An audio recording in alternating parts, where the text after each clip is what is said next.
I can't even see if it's muted. Ladies and gentlemen, welcome to Horvath Productions on HPTV here at Blue Jacket Park. Bellefontaine Chieftains hosting the Northwestern Warriors, and I'm joined by, I think this is the first time we've covered a game together, Jack Varner. How's it going, my man? Oh, fabulous. How are you? Pretty good, pretty good. I mean, it's baseball season, so it's always a chill time to check in and just lay out and there's high pressure situations, but it's definitely a chill sport, and I enjoy that to cap off the school sports coverage for us with some baseball for sure. Absolutely, it's gonna be a great time. Great weather out here. Yeah, that's also another thing. Whenever you look at in March and see 60 degrees, I'm perfectly fine with that here in Ohio. Of course, if you're tuning in from Florida, that's still a problem. Yeah. But otherwise, yeah, absolutely. So yeah, to really cap off and start our season here, Northwestern has 4 games in the books, 1-3 currently on the season. Bellefontaine only 1 game in the books, but they are 1-0, one on opening day Tuesday for them against Lima Bath, a pretty convincing win, 9-3, I believe. So yeah, overall, Jack, were you there for that game or know anything about it? You talked to any of the guys that you go to school with? I wasn't there, but I know quite a bit about it. I know Lima's guy he had heat on him for sure, but it sounds like he was a little bit out of control, maybe trying to shake off the rust a little bit, and our guys were able to take advantage with walks and just getting on base and making plays on the base pad. Absolutely. And honestly, when it comes to the Chieftains, and they put runs on the board, which is honestly not abnormal for them, but kind of to put that many runs on the board. Bellefontaine is definitely known for not big hitting and hitting it over the fence or over outfielders' heads. They played a lot of small ball last year, and I expect that continue for Coach Hogue's squad. Just due to the fact that they got the speed, man. You got Riley Neer out in center, Chris Fogan on the team as well, playing third actually, and more of an outfield guy usually, but they must have moved him into the infield. Zane Tevis out in left, and not slow at all. So definitely a lot of speed on this ball club, and they love small ball, they love stealing, that's for sure. How good? Right. Who doesn't? But not a lot to know about Northwestern for us so far here. We do have a kid on the team batting around 500, and that is going to be, make sure I have him correct here, yeah, Braden Owens Sr. It's not too shabby. Batting 500 for Northwestern here in the early going. Carter Caudill on the mound for us. I believe first time he ever pitched varsity for the Chiefs. So. I think you are right about that. He had not a lot of time last year for Carter Caudill, but he's going to be on the bump today. Chieftains unfortunately losing probably one of their top 3 pitchers in Luke Levan. He's out for the season. So a lot of kids are going to have to step up here. Absolutely. I mean, Carter does have it in his blood. Alex Caudill, so. Yes, he does.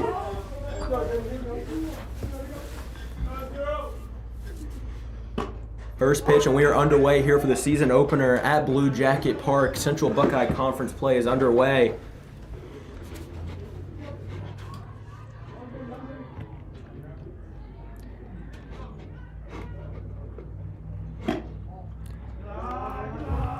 It's a good pitch, though.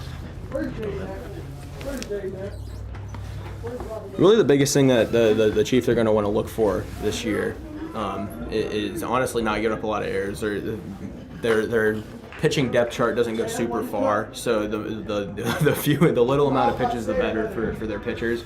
And it's definitely going to struggle. It's definitely going to get pretty hard for these guys when it comes down to the games where they got to play the 2, 3, 4 games in a row. Absolutely. You got to pound the strike zone and just trust your defense. And here we go. Carter Caudill with a chance to make a play. And it's going to be an easy put out. Charlie Bible over there at first base for the Chieftains. Liam Yoder was there last year, but the move has been made, and Charlie Bible took the start here today for the Chiefs over there at first.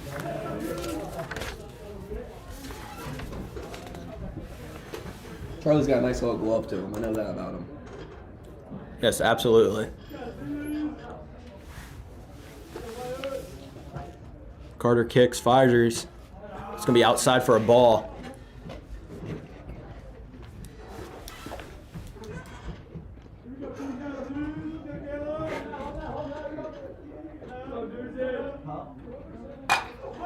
Pop fly, center field. Near kind of slips a little bit, but easy put away. Almost looks like he may have done the splits there. That would have not felt good. Talent. 2 up, 2 down for the Chiefs early. And this is kind of going off what exactly I just said. it's huge here. It's vital that the Chieftains stay on low pitch counts. And this is probably going to be as low as it gets. If Jose Sandoval is able to make the play, he will not. Good effort there. Northwestern puts a runner on.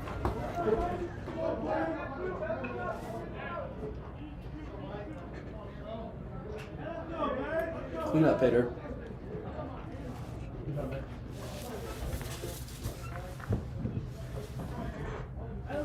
Stepping in is going to be number 8, Blake Williams for Northwestern. Batting lefty. Williams batting batting 286, 333 on base percentage here in the early going, but it's kind of hard to look at stats really this early on in the season. You don't really know what guys are hot and who's not. Runner goes, and that's going to be hit to left field, and that's going to be down. Easy double here. Zane Tevis is grounding it. Does he turn to go home? He does not. Stops him up at third. And that is exactly what you wanted for sure if you are Blake Williams. Stand-up double, moves the runner over to third. Your Carter here, which is very important, that you don't get in your own head. You just keep pounding the strike zone. You have 2 outs. Not that big of a deal. Just get out of the inning here.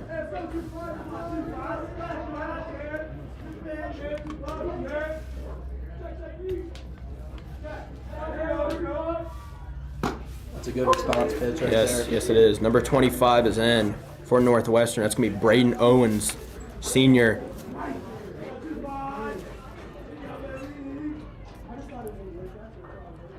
Caudell kicks and fires. It's going to be down for a ball. 1-1 here.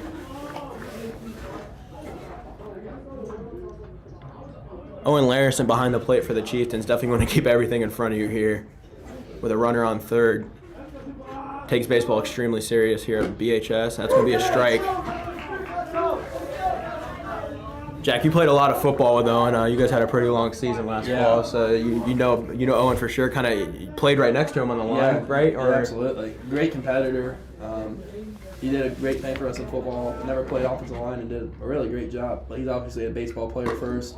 Going to play college baseball, so Hawking. Yep. So, I mean, if you're playing collegiate anywhere, you're a very, very solid player. So I know we're glad to have him. Good 1-2 pitch there from Caudell. Didn't get him to chase, but he'll get him to look at that one. Zane Tevis should be a very routine pop fly. Chiefs get out of the inning. That's a good inning by the Chiefs. Yeah, absolutely. Northwestern did get the bats rolling a little bit there, but Chiefs able to pull it out, and we go to the bottom of the first, and we'll be right back here on HorvathProductions.com. Welcome back here on HPTV, actually on YouTube for free. The first time, I think this is the first time we've ever live streamed a baseball game for free. So, actually no, we did a. We did the Ben Logan game for free last year. First regular season game for free. Interesting thing, Chieftains only have 2 coaches, Jack, so we got Ashton Foreman over there as first base coach. Foreman. That is funny. Riley Neer leading us off here. On the mound is David Wint for Wyant, maybe. Excuse me if I pronounced that incorrectly, for Northwestern. Riley's definitely a guy in Northwestern wants to keep off the bases because if he gets on, I mean, he can get to third easily. We're going to go 2-0 here. Yeah, and that's kind of what I talked about with the small ball. I mean, Riley is vital to that. If he gets on base, I tell you what, he's thinking about third and not by somebody hitting him over there. Absolutely. Big swing and a miss there.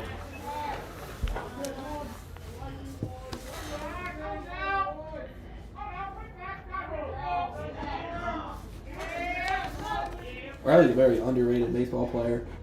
He's batting about 400 about halfway through the year last year. Yeah, he was. And the year prior, he started to get some time toward the end of the season, I believe, and he was batting like 325. Yeah. So Riley's a 3-year player here and actually got minutes, not minutes, innings, excuse me. I don't know what they really call it in baseball. Let's say innings, I like it. Could have easily been a collegiate baseball player if he wasn't, doing his thing in football. Riley going to Ohio University as a preferred walk-on, correct? Yep. To play football.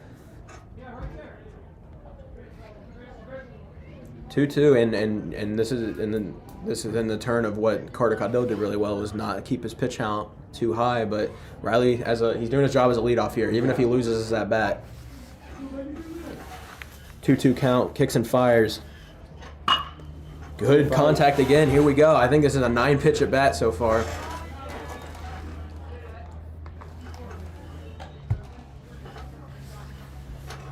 And this is what you want to see for your conference opener right here, Jack, and out of your leadoff guy or leadoff senior, just a guy that is going to attack the pitcher.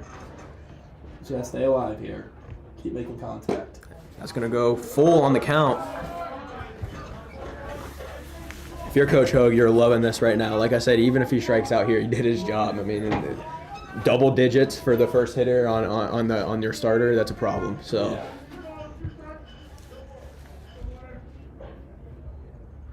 Three-two pitch, here we come.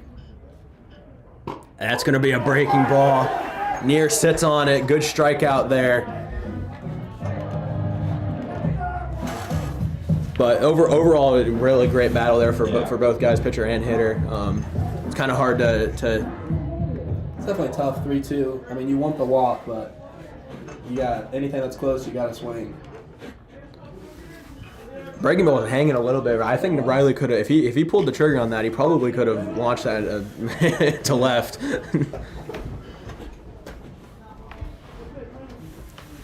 Ball in for a strike. Same breaking ball again, it looks like. There's some gas. And this is definitely the lead that you want if you're Northwestern here for the second batter. Chris Fogan in the box for Bellefontaine for sure. 0-2 counts. Pitchers love it, right? Yeah. Batters do not. Ooh. Fogan tips it off there. Pitch. It's like we got to see Fogan there decide if he was going to swing or not. He's like right at the last second. He was like, I got to go for it. It was a similar pitch Riley right. On, so I think he wasn't going to fall for that. Yeah, good learning there from Fogan, kind of paying attention in the box to see that that curveball, it's coming in. It's not staying where it is.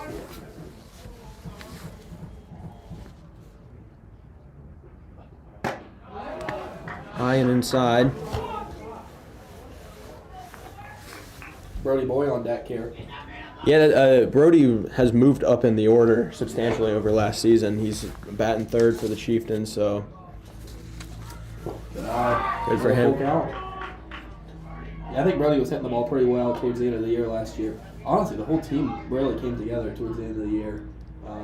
Had a tough loss to CJ, but CJ was really fun in the tournament. Yep, and then two guys went D1, one went to Wright State, which arguably to some is the best Division I baseball team in Ohio. Very talented guys. We go full here though, and he started off 0-2, but not able to put Fogan away. Fogan's battled back 3-2 here. Let's see if Fogan gets tripped up on that breaking ball, if he even has the guts to throw that breaking ball in 3-2 here. Can't look for a walk here. You gotta swing if it's close. And he does. Back-to-back strikeouts for Wint.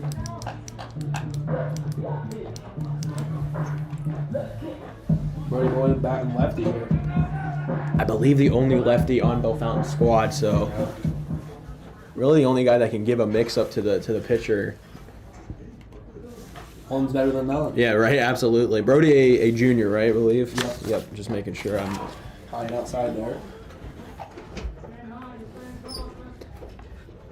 That's another thing. Brody's going to have a little bit more better eye here on this curveball. That's the thing about being a lefty when you're facing a right-handed pitcher, is that curveball is going to come right out of the hand. You're going to see it sooner and really be able to pick up if it's going to come in on you or not. And he starts off 2-0. Some high baseball IQ. Jack Horvath here. Zach was actually a stud travel ball player. I was something like that. I'm a little bit better of a camera guy, but delivered. Boy, not happy with. I think he thought he could have sent that over the fence there. It was definitely a pitch that he made some good contact with, but still a good cut. First swing of the day for Brody Boy. Nice little crowd out there today. Yeah, not bad. Friday night, Good Friday. You guys didn't have school today, did you? We did not. I did have school today, unfortunately. I mean, you're about 6 months away from learning that. It's like people could be dying outside and they're still going to school and college. So 2-2. Here we go. It's pretty.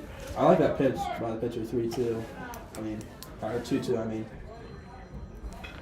Yeah, and I don't know if we're right or if the scoreboard here is right. Yeah, it's starting to throw me off a little bit. Yeah, be watching this umpire. Good cut. Oh, good contact there for Brody Boy, but even better catch there from number 22, Caleb Vale for Northwestern, and that is going to go ahead and close our in and out. Both pitchers retire the side here in the first. Northwestern picks up 2 hits. Chiefs don't put anything on the board in the hit column. We'll be right back here on HPTV. Welcome back here to HPTV here on YouTube.com and our first fully free season of coverage here for Bellefontaine baseball.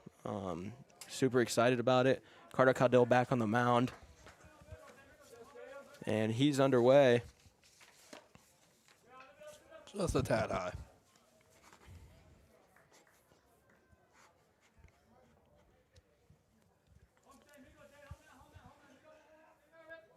Caudill delivers 1-0 pitch. Here we go. It's going to be a pop fly. Second base, Jackson Hoskins puts it away for an out.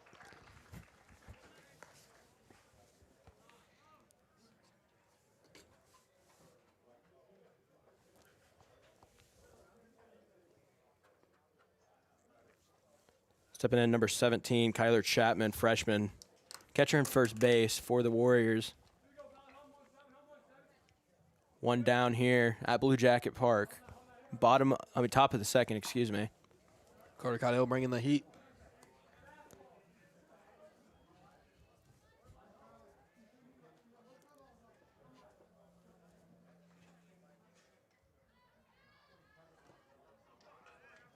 Nice off speed there. That was a good pitch. Caudill also knows he got through the heart of the lineup. Definitely don't want to lay off the gas. That's for sure. That's when they catch you out. But he did get out of that jam in the first inning. Stays alive here.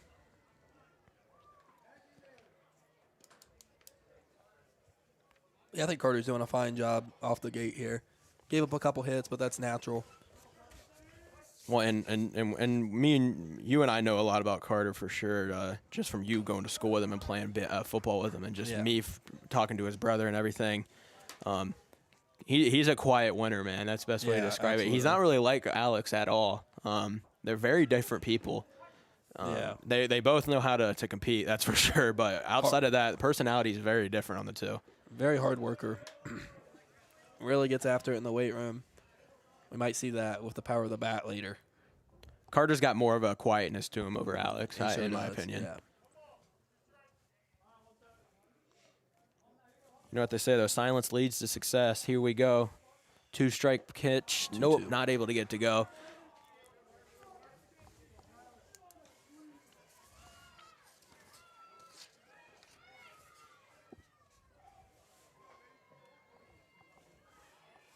Chapman, 286 on-base percentage. That's going to be a well-hit ball over to left field. Zane Tevis, good play there for the senior. Tevis, kind of a guy that's went through some trials and tribulations throughout his career. Yeah. Started every game his sophomore year. At catcher. Owen Larson transfers in from Jonathan Alder. They had nowhere to put the kid, so he spends all last season not playing. As a bug flies here on Varner's face. But, got me. But yeah, really cool to see Zane come back, and I know him personally. That can affect a player a lot when you're like, man, I'm starting varsity as a sophomore, and the next thing you know, you're not as an upperclassman when you're expected to be, right? So really cool to see him out there in left field and came back to play for the Chiefs. Glad he stuck with it. Yeah, absolutely. That was a really good play there, and that's what you got to do. If you're Carter, just trust your defense, let them put it in play, and let them make plays. That's two strikes. Good strike there for Caudill. Very relaxed player on the mound, that's for sure. Absolutely. Doesn't like either pitch that Larson gives him there. They settle on the third. Bringing the heat. And he was right. What a pitch there for Carter Caudill. Strikes out the side, and that will conclude our top of the second inning here on HPTV. Right back. Chiefs need to get the bats hot.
Welcome back here to HBTV on YouTube.com at Horvath Productions. We go to the bottom of the second, Jack, and really good showing there at Carter Caudill, in the second inning. Composed. I gave up a few hits in his first inning. Didn't let it get to him, and you love to see that out of a not experienced pitcher. And honestly, the thing with his older brother, Alex Caudill, he's playing ball at Lake Erie College right now, and I believe is starting and actually playing on the team. He's not just there for his ringer year or red shirt year is what they like to call it, right? He's there playing. And Alex had a very, very high-velocity fastball. But sometimes, depending on the day, may not be as controlled, except when he's dialed, it's dialed, right? Yeah. But Carter Caudill seems to be very controlled here in his pitch selection. So doing a great job of attacking the strike zone. Owen Larison up to bat here. Big hitter. Couple home runs last year for the Chieftains. Larison, the catcher, transfer from Alder.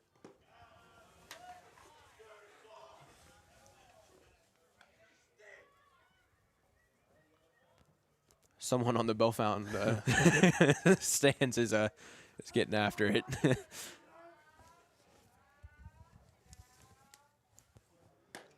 He was swinging for the fences right there. Big cut there for Larison. First one's for yourself, right? Second one's for the team.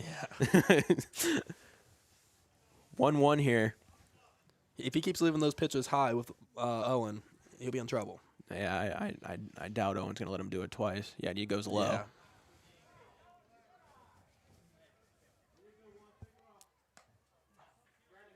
About to see that bat of Carter Caudill here in a second on deck. It's always interesting to see like a guy when he's pitching. Of course, that's the thing he's focused on in the day. If he's getting the call to the bump, it's always interesting to see a pitcher that also produces with a bat. And you see it a lot in high school. It's going to be foul down the third base line. 2-2 count. Chiefs are yet to put a hit in here. Of course, they've only been up for 3 outs so far. So. See if Owen can get the bats rolling here. And Owen's got a huge stance. Yeah, very long. Good eye. No, he doesn't have the huge leg kick going that he doesn't pick it up in like these. But he does have a very wide stance. 3-2, here we go. That's going to be high. Larison's going to get walked. It's a good eye. It's a tough pitch to not swing at when you got 2 strikes. It's a tough pitch to call. I mean, I don't envy the umpire there for having to make that call. Yeah, it was close. Chiefs have a runner on with no outs, though. The pitcher, Caudill, stepping in. I believe Carter drove in 2 runs last game. It might have been off an error, though. I'll take a look for it. I have stats. Ooh, really tight inside pitch there. Caudill kind of gets dusted off the plate a little bit. Carter Caudill does have an RBI. 2 RBIs, yes. Good call there, Jack. That's why I brought you up here. You know these kids. Oh, yeah. 2 RBIs, batting .250. It's not a terrible start for one game. They played 1 game. I mean, he went 1 for 4. That's not a bad day with 2 RBIs. I mean, he was just swinging for the fences there. Pitch was a little low for that kind of swing, but I like it. Do not think Owen Larison is a big base stealer, so I'm not sure Northwestern's overly concerned. You never know, right? He's got hot feet over there right now. Look at him. He's got a nice leadoff. Maybe they can hear us talking right now. Sometimes depending on how quiet it gets, and then now they start thinking about the things we're talking about. Yeah. Kind of saw the catcher perk up. 1-2 count here. Good eye. It's going to be down and away. 2-2 here. Chiefs fell to Northwestern last year, 4-3. Northwestern, I believe, went 6-19 on the year. Catcher. Oh, man. Not a good feeling. He's going to walk it off. It looks like he's all right.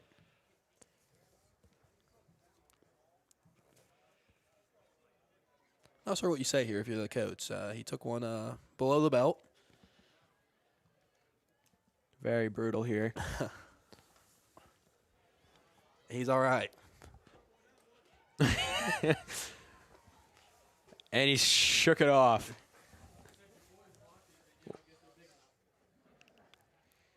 And ladies and gentlemen, that is why you wear a cup. But, Oh, a little bit of extra information considering we're right above the Northwestern dugout. The cup is too tiny. Oh, he ladies strikes and out. gentlemen. Carter Caudill strikes out. Wear the correctly fitted gear. Just like in football, you can't wear a helmet too small or too big, right? Oh, we do have a lefty here. Oh, Jose Sandoval, He just dabbed up the catcher. another I like transfer in. Bellefontaine just picking up all the transfers between Larison, Venezuelan native. Jose Sandoval in for the Chiefs. I've heard a lot of big things about this freshman, and he is a lefty, so they have added to the lefty tally, which is huge. That's going to be a bunt. Pop Pop-up bunt. No, it's going to be over the third baseman's head, and that's going to advance both runners. Oh, my. I don't know if he did that on purpose, but I liked it. I think that was a little bit of luck. But Was that and the catcher is still feeling it.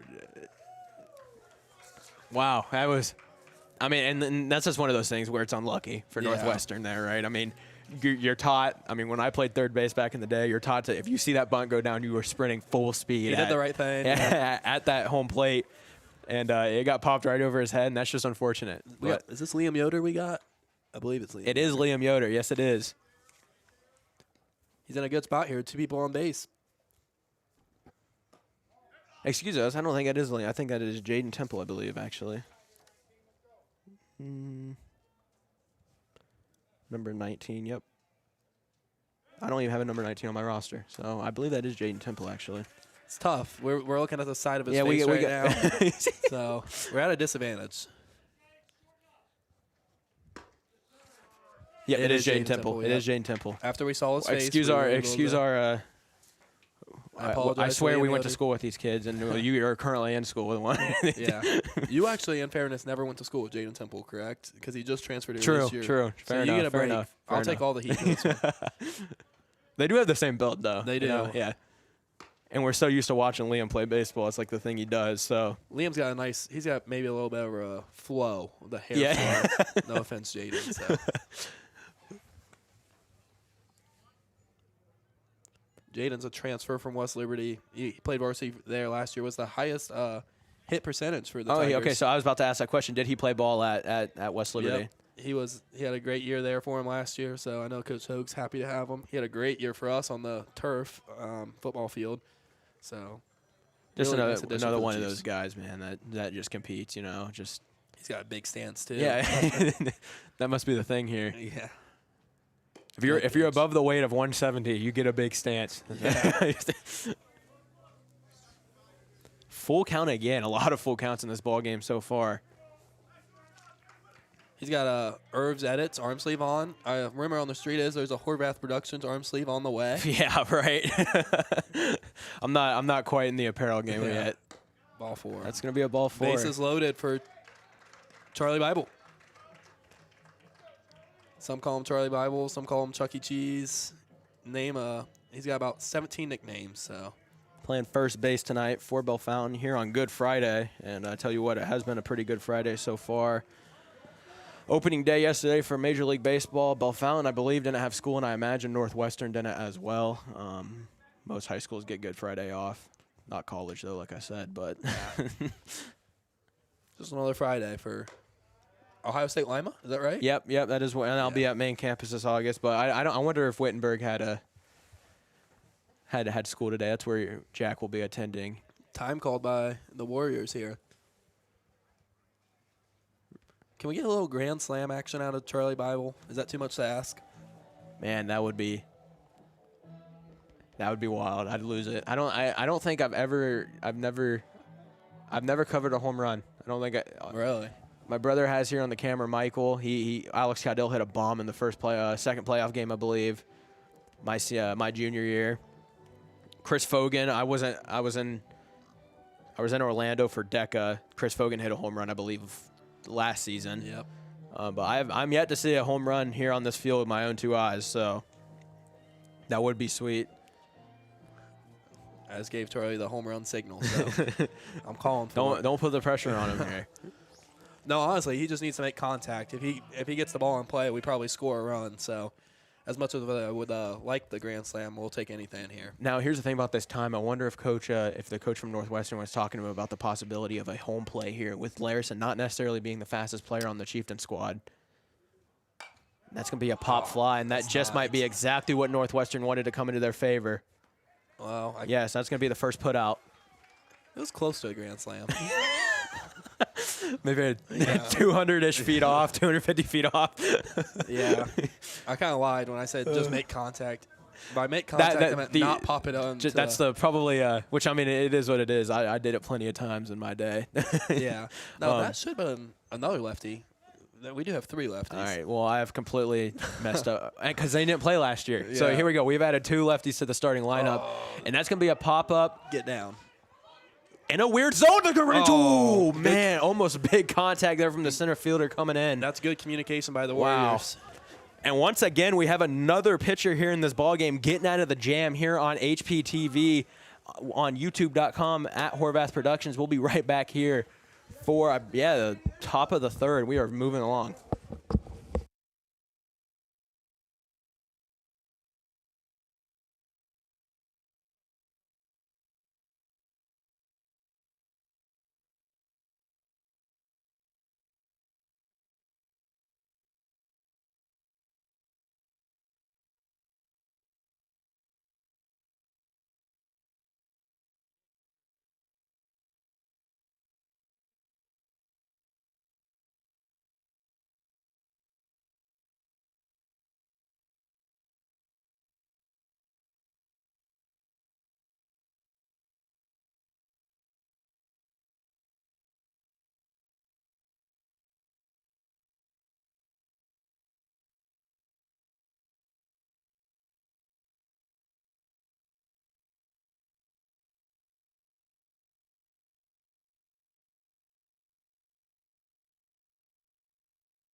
Welcome back to HPTV. Just got a celebrity visit here from Jack Varner's dad, Coach Luke Varner.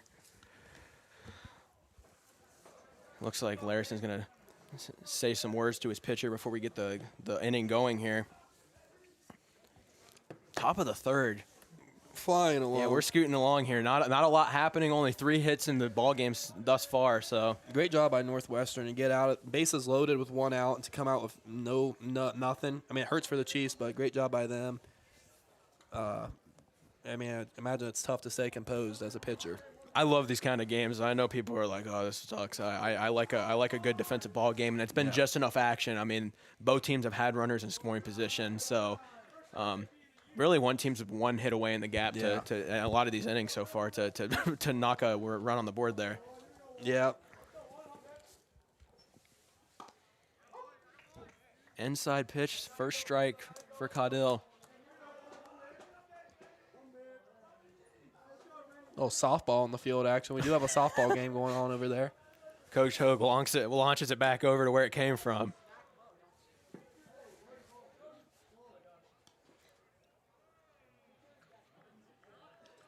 I believe shout out to Ellie Mitchell. Just got a double that was over there. we see a lot of things up here, and yes, I think that was a head first dive too over there. Eh? We'll cover softball and baseball. At all. Good pitch. That's a good. That's a good 1-2 pitch, I believe, and not a bad pitch there from Caudill. Like I said, he's very, very selective. Has a good amount of control on his ball. 2-2. Here we go. It's going to be low. Larison has a pretty good frame on him. That was a good frame. Not falling for it, though. Full count once again. I mean, I wish I had a tally on the amount of full counts we've had this game. Bunch. Wow. Not a bad pitch there from Caudill. I can't believe that dude just watched. I mean, those were probably all balls, but they were close where I can't believe the dude didn't. Right, you're right. It's one of those things, too, where it's like, it's not a bad pitch. It's really not. It's just batter chose right, I guess. You take that pitch any day of the week. 1-2, 2-2. Yeah. Definitely 0-2. It's a great pitch, 0-2.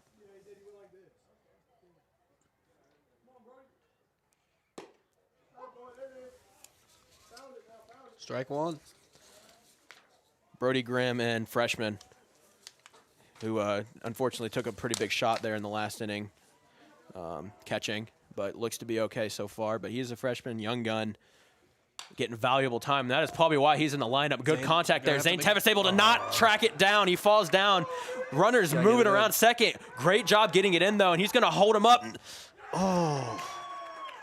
And Jose Sandoval really puts it into his ribs there. Yeah. And, yeah, he's going to be a little bit banged up maybe after that. Just check himself. It's a tough play by Zane, but.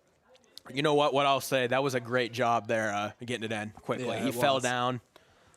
Chiefs stay alive. No runs on the board, but Northwestern's in a great spot here. Yeah, 0 outs. Are we at the top of the order here? Where are we at? We are actually, yes, we are moving. Yeah, it's not a great spot to be in. Heart of the lineup. Chiefs. And, yeah, tell you what, freshman Brody Grimm, great. I mean, that's a good swing on the kid. Yeah. Right over the left fielder's head. They'll definitely be planning on that next time. We just got to get an out here. Good stop by Owen Larson there. keeps it in front of him. Owen's a really good behind-the-plate catcher. I mean, very few balls get past him. Absolutely, kind of one of those kids that would just, I mean, this is a sport. I mean, you take football serious and everything. You got your 3-sport athletes that have their main sport. Larson played football for the Chiefs this year, but he is a baseball kid at heart. And yes, we are second in the order. Caleb Vale in. That's going to be another well-hit ball to left field. Northwestern will score run one. Will they score two? Yes, they will. And they advance to second. No. Larson launches it over the second base's head. And Caleb Vale gets 2 ribbies off of a well-hit ball to left field. Jose was playing up there. Yep. And then just hit it right past him. Northwestern is excited. Well, and what's tough about that there, Jack, maybe the best decision would have been to hit the cutoff man and hold him up at second, because I think that's a single that turns into a 2-bagger there. I believe we got a pinch runner here for the Warriors. Yep. Wish I had my binoc so I could take a look at it. No, I think he was just taking his gear off from batting. I think he had to get a drip timeout. Yeah. Got to protect them ankles. He took his ankle guard off, I believe. Northwestern goes up 2-0 here. Well hit balls. I mean, I think the top of this Northwestern order is not to be messed with. Your Carter here, you just got to stay composed. Just keep hitting the strike zone. Trust your offense. And now Caudell knows, though. I mean, he got through the bottom of the order relatively easy. I mean, the top of the order for Northwestern did give him a run a little bit as he's going to put another runner on. That's number 6, Reed Smith. Move on to first. Kind of what I was saying is that he knows if he can get past the heart of the lineup for Northwestern, should kind of be all right. I don't see anybody for the Chiefs warming up anywhere, so I believe Carter will stay in the game here. But 2 guys that pitched for Bellefontaine on, was it Tuesday, I believe they played, Alex Crable and Jose Sandoval, freshmen for Bellefontaine. Crable started the game, pitched all 5 innings, had a 0 ERA. Did not give up a single run. Good showing there from Alex Crable Jr. for Bellefontaine against Bath. Carter will stay in the game. It's a little pep talk from Coach Hogue. A little more of a pep talk from Larson. Larson's that guy. I mean, I was in a lot of Bellefontaine locker rooms, at least probably 4 or 5 this year when I'd be at a Bellefontaine game covering it. Lowen's a vocal guy. Very vocal. All right, here we go. Back underway. No outs. First and second. We got lefty up to bat here. You just got to stop the bleeding a little bit here if you're the Chiefs. That is number 8, Blake Williams in for Northwestern. And this is the part of the lineup where Carter Caudell really handled the Warriors. Not saying it's going to remain that way, but it's a good strike there. You just got to throw strikes. That's the biggest thing. Well, and I think what happened too is that he was going with that strategy, right? Yeah. And what happened was, I mean, clearly these guys at the top of the lineup for Northwestern can hit a ball. Yeah. So. And they did catch a little bit of a break. I mean, our shortstop playing up. If he's playing in his normal spot, that 2 RBIs, it's just a ground out. So I mean, that's just part of Third the base game. runner probably scores though, but Yeah. it's probably 1-0. You're right. Would be my guess. Playing 1-0 back with like one that. out, yeah. Yep. But that's just part of it. You take risk, and sometimes it pays off, sometimes it doesn't. Plus another thing with Jose Sandoval playing for Bellefontaine playing short, he kind of got tripped up a little bit with the runner. Yeah, he did. I saw that. So, and who knows? I don't know if he would have been able to make the play. It was a pretty hard hit ball, but. And steps out of the box. Williams knows this is a pretty big at bat. Definitely just want to get the ball in play here. 2-2, no outs. Do whatever you can to advance the runner, and he's going to take it full. Now, the big question, like I said, we've talked about with Luke Levan being out. Crable got used up on Tuesday. He probably might be eligible to pitch again. I don't quite know the rules around that. Who does Bellefontaine have in the bullpen in relief tonight? Ground ball. We have a one out two at by, least. and they'll hold him up. It's a good play, though. Good play by Jackson Hoskins. You like first and third here. If you're Williams, you take that, though. You move your runner over to third with one out. Anyway, that's been my big question. I mean, you have, I know Owen Larison pitches some, Chris Fogan. You got Riley Neer. Sounds like you might take up the mound a little bit this year. So they have guys. There'll be a lot of new faces on the mound for the Chiefs this year, so I'm interested to see. That was the biggest thing that Bellefontaine needed to figure out in the offseason. I mean, you probably lost. You did lose your top three pitchers last year in Lane Absolutely. Reeves, Caden Reams, and Keon Collier. And you almost lost your top. I mean, I know Alex was hurt last year. But, Yeah, well, yeah. I mean, he would have been the ace for sure. So It would have been four pitchers that were relatively. and then you lose Luke Levan on top of it. It's kind of tough sledding, But the Chiefs truck on here. Northwestern, right where they want to be. Can Caudell keep it? this guy on third base is dancing. And runner goes. Larison throws down. Oh, good And play they get the by runner Larry. out and holds them out at third. Great play there from Owen Larison. Wow. That is going on the highlight reel. No doubt about it. Absolutely is. What a throw. And honestly, not a lot of people are going to talk about it because how terrific that throw was. Sandoval was ready to gun him back down. I mean, that was about to be returned right back to sender if number 22. That's what you need if you're the Chiefs. Caleb Vale wanted to test Bellefontaine there.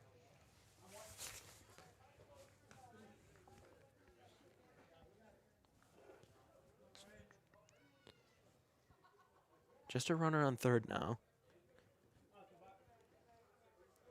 Caudell still as cool as a cucumber.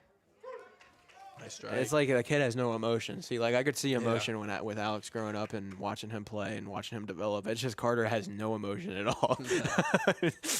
Stone face.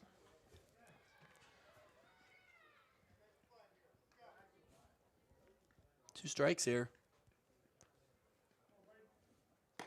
Good pitch. Another thing, Jack, that I'm noticing, Larison is not looking over to the dugout to get pitch calls. That means these two are already battery tonight and talking about their own pitch counts. Last year, Alex Caudell was a big help in doing the pitch calls and everything for the Chiefs, but it looks like Coach Hogue has put the trust in these two to Strike to three. attack, and Good pitch. it works there. Great pitch down low.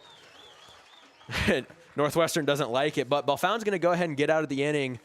More damage to be done. If you're Northwestern there, you got to swing the bat. I mean, even if it's not a strike, it's close enough with two strikes. You got to get the bat off the shoulder. Absolutely. But they come out with 2 RBIs. Northwestern leads 2-0 here on HPTV on YouTube.com at Horvath Productions. And we will be right back here for the bottom of the third. Chiefs got to get the bats rolling.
Welcome back to HPTV here on YouTube.com. And Jack, Chiefs go down 2-0. Only one hit to their name so far here in the early going.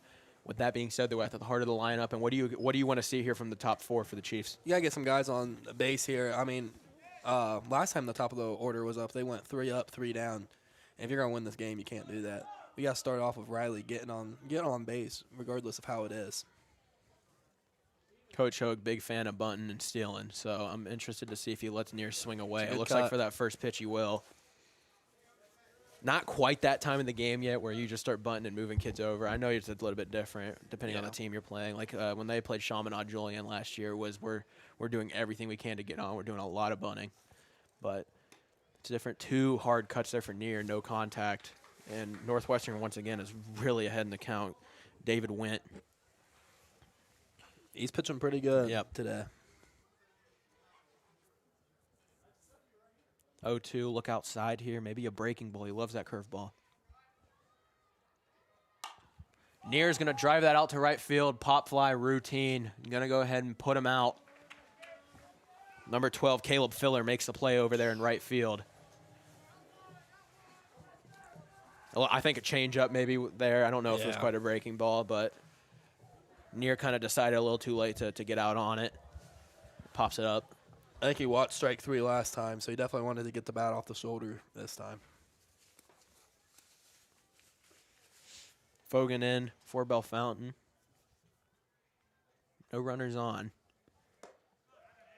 Good pitch. Chris really throws his hands out there when he does. swings. And I've definitely seen it work a couple times with he had a home run last year against London. So count goes 0-1. And there is the bunt that I was talking about. Will Chris Fogan be able to beat it out? Yes, he will. I wouldn't be surprised if they're trying to steal Chris here too. and Jack, that's what I'm talking about when I imagine with this being early on in the year, Coach Hogue was going to see if the Chiefs could get the bat rolling, and they're going to start going to the small ball. Brody Boy batting left-handed again. Chiefs can advance Fogan over to second here. You got a big guy in Larison. Larison probably, in my coverage last year, the Chiefs drove the most balls to the gap. I bet this pitcher steps off at least once. There it is. Like a future teller. And this is the brand of baseball that Bellefontaine has accustomed themselves to in the last couple of years now.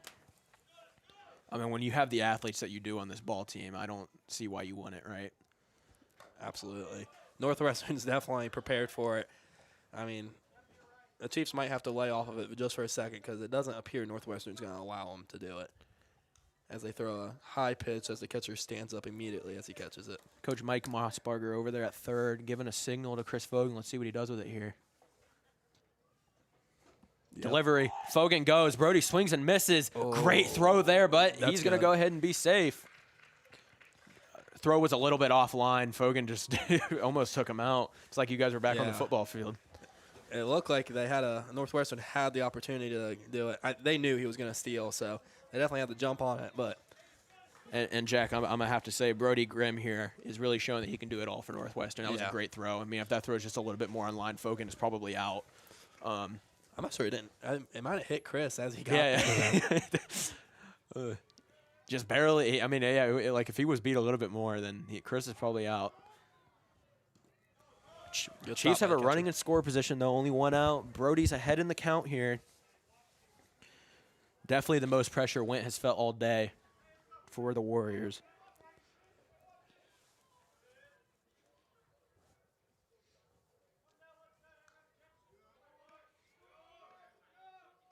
A ball hit to right field here would be huge for Fogan. Great pitch there. And Jack, what's your opinion on that? Do you think that's definitely something you pulled the trigger on? I mean, that's a fastball. That's right outside. Great for a lefty to just drive that oppo there. And I feel like you guys swing there, especially. I mean, now you're at 2 strikes, but you know. Well, and the left fielder out there is playing very far over to the right. If you're able to get that oppo down the baseline there, I know it's easier said than done, right? But we do go full. Another full count. His pitch count's definitely going to get up there. The Chiefs haven't had a bunch of success here, but they have been able to get his pitch count up. 2 hits on the day for the Chiefs. Full count again. Probably over probably over a dozen, it feels like now. Delivery. Boy makes contact, stays alive. Now, honestly, Jack, this may be a stupid question coming out of me, but how fast is Brody Boy, do you think? Like, is he a guy that could beat out something like that? That one, a chopper like that? I think that would have been tough because it was at the first baseman. But he's a quick little dude, especially for a guy that played offensive line this year. Probably the fastest lineman unless you got to swing the bat. You just integrated that into your sentence there. Yeah. And yet that curveball is stopping a lot of guys. Coach Hogue kind of looks down and is just like, yeah, that's gonna be one of those at bats you go back and look at later here, and you gotta pull the trigger on that breaking ball, especially with a runner in scoring position. Now we got 2 outs here. That's my biggest pet peeve in baseball. You gotta swing even if it's close with 2 strikes. The senior here for Northwestern's really making guys stand still like a statue in the box with that breaking ball. So Bellefontain's got time to adapt, but they need to figure that out if they're gonna be able to get runners in. Oh, Larson back at it. Walked last time. I like to call him the RBI king. He seems to just really turn up, and once again, another terrific breaking ball in. It's definitely sinking late, it feels like, but yeah, it's not floating in at all. I mean, it's a good ball. Went kicks. Here we go. It's gonna be outside. It honestly feels like Went here has more control of his curveball over his fastball. Yeah. I think he's still very aware that Chris Fogan's on second here. Definitely not trying to give up any free bases. Oof. That's a good pitch. Yeah. Owen did not like the call. Yeah, just maybe a little bit too outside. You don't want. I mean, if you're Larson there, you do have the strike to give, but definitely you're swinging now. Yeah. But if you don't like that pitch, then yeah, you probably let it go, depending on how far outside it is. The 1-2 delivery. Wow. See, Jack, I know that's you're a type of guy to think that's maybe a little bit too. You swing at that, kind of what we talked about. That's a scary pitch to watch come in, and especially after we to just hold up watched on strike it. 3. Delivery in, and he doesn't let that curveball sit, but just going to be a routine grounder to second base. Northwestern, once again, the senior upperclassman, #1, getting it out of the inning. Chiefs get the bats rolling a little bit more, but still not able to produce anything out of it, as we will go to the bottom of the 4th here on HPTV, on Horvath Productions on YouTube. We'll be right back.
Welcome back to HPTV here on YouTube.com, and Bellefontaine just not able to get a runners in, so Carter Caudill has got to go back to chopping wood. First one going to be a little bit wild. No harm, no foul, though. No runners on. In the box for Northwestern is going to be, is that number 10 or maybe Yep, number 10. Yep, and I don't have a number 10 on my roster, so I got to go to the external roster here. Then as he drives a ball to center field, Riley Neer is not letting that go away. Good start to the inning for the Chiefs. 2 pitches, 1 out. Yep, I also don't have a number 10 on the official lineup card that was created 2 hours ago, so I don't know what type of jersey he's wearing, but Mystery number 10. this is high school baseball. It's not MLB.TV. Potential cheating by Northwestern. I would like a birth certificate by that guy. Jersey is not registered. Nice pitch. Kyler Chapman in for Northwestern.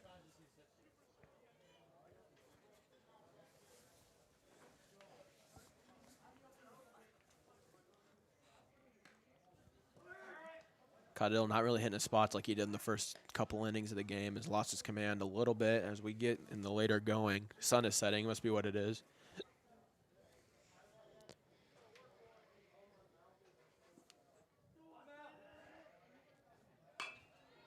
Well hit ball. 2 outs. Jose Sandoval calling everyone off, and that's going to be another routine put out. So Caudill may not have the command, but he's producing the outs this inning. Yeah, I believe we're at 4 pitches and 2 outs, so. Man, we got a young gun bat boy here for Northwestern. Stud. Man, he's got a faster 40 time down there to me. And me. I believe Bellefontaine is also lacking a bat boy. So we're lacking more than 2 coaches and no bat boy. What do we got going on around here? I might have to go down there and volunteer. I don't. We do have the man, the myth, the legend, Trace Anderson, though, in there. Yeah. So if anyone's getting hurt, everyone's all right. And 3 Bellefontaine outs. is going to Good get out of inning it. by Wow. Carter Caudill. There we go. And I think that's a less than 10 pitch inning for Carter Caudill. Good bounce back there for Bellefontaine. They do have to get the bats rolling here as we go to the bottom of the 4th here on HPTV.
Welcome back here to HPTV on Horvath Productions.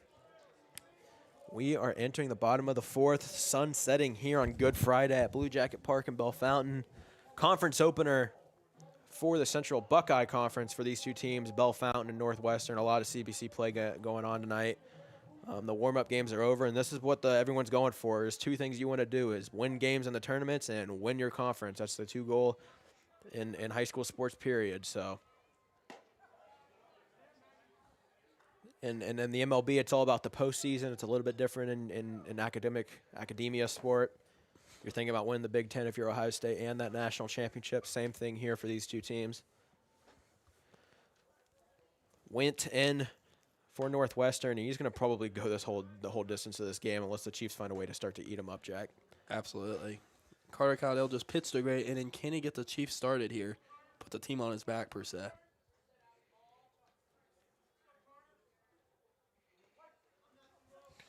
It'd be huge here if Caudill can get on base as the pitcher. 1-1. Way to, and that breaking ball is dirty. I mean, yeah.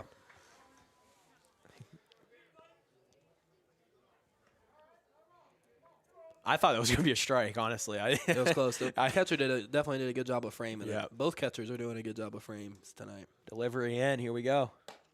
It's going to be high. Carter goes 3-1 here. We do have Chris Fogan warming up over there. And that was going to be my guess. I know we got caught up on that conversation earlier, and we didn't really finish it. That was going to be my guess, is that the old timer Chris Fogan would be on the bump. There it is. Great drive there from Carter Caudill, and he gets caught up on it there in center field. Carter's turning banana run here. He goes 2. Is he thinking 3? Yes, he is. He is thinking 3, 100%. That is going to be a stand-up triple for Carter Caudill. And that is exactly what I'm talking about. Oh, Selly. The center fielder misplayed that. He came in and it went right over his head. All right, chance to get the Chiefs on the board here. No outs. Great place to be in as we see Jose for the second time today.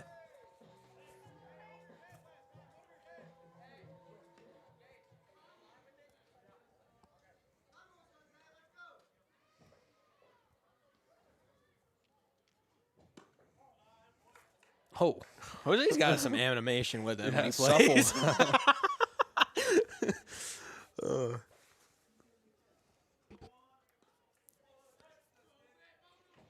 Ump's moved over here, so a little behind. That's the thing about high school baseball here with your viewing experience. They only have one infield umpire, not one at every base like in the MLB or college, so he may be blocking our view here a little bit. Now, if you're a Bellefontaine fan, you take that, you bite that bullet, though. You got a guy on third with no one out. Oh, he's still behind it a little bit. It's almost like he's waiting for that. He's feeling that off speed. You just got to get the ball in play here. 1-2. Here comes the pitch from the senior. It's going to be outside. Oh. Pretty big backstop here at Blue Jacket Park, Jack. Both catchers have done a great job of keeping everything in front of them. I don't believe we've had a wild pitch that I can think of. Not yet. Not tonight. Oh, That's going to hit him, though. Oh, he's hyped. Jose is an animated player. I'm learning that. I don't know a lot about this kid. Like I said, he's transferred in. I almost guarantee you he steals here. I hope that Northwestern. Yeah, I would not bet against you here, Jack. I 100% agree with you. Now, with that being said, we saw the arm on the freshman down there playing catcher for Northwestern, Brody Grimm.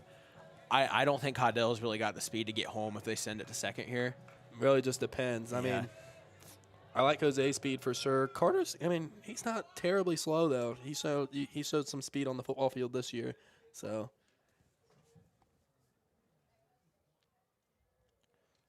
no runners on. No outs, 2 runners on. What does Bellefontaine have in order here? Jaden Temple here. Best hitter at West Liberty Salem last year before transferring to Bellefontaine. Did he walk last time? I can't remember. I believe so, yes. Yes, he did, because we were trying to figure out if it was him or Liam Yoder. Yeah. I would have lost a lot of money that Jose hasn't been stealing yet. Yeah, I bet here it comes. Not a pitch Temple wanted there. It was a little bit inside. Would have jammed him up if he swung at it, so good look there. It is a strike on him, though. Jose is getting active over there at first. Let's see what he does. Let's take a look over at Coach Mossbarger. Yep. Calls in. Let's see what it is. Maybe it's just bluff. Mike Mossbarger, the father of Zach Mossbarger. Or Dalton, excuse me, not Zach. There is a Zach Mossbarger, but not. Ohio State baseball player there, Dalton.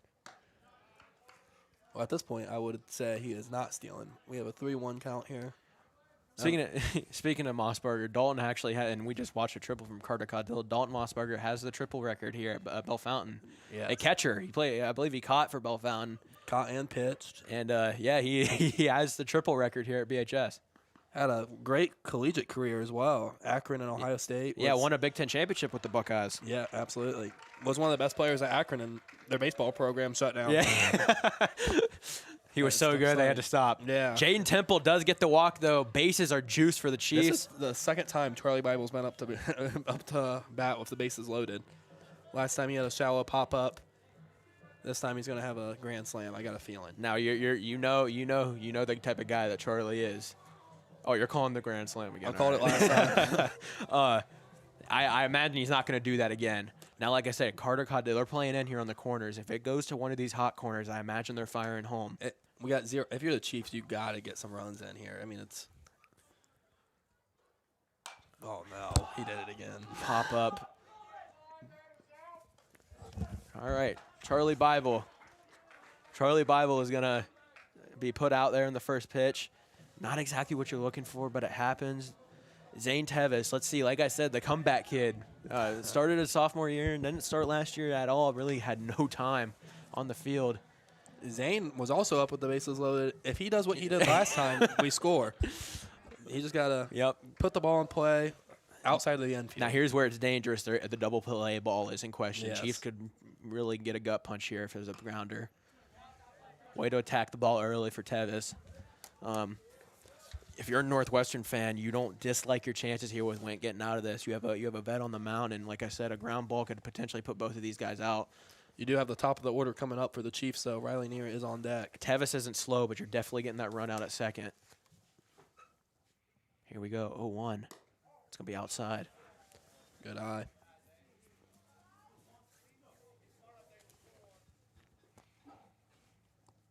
Now, Jack, if you're Wayne on the mound, what are you thinking here? Are you just trying to throw strikes? Are you actually trying to put these guys out? What's the goal here as you go Just through the keep bottom doing of what the you've been Chiefs doing lineup? all game. Just hit him with that off speed. He definitely does not cannot afford a walk here. So you're definitely pounding the strike zone. You know, you're towards the bottom of the lineup here. So just pound the strike zone and trust your defense and let the chips fall as they may. 2-1, here we go. Went takes a big, deep breath before he fires.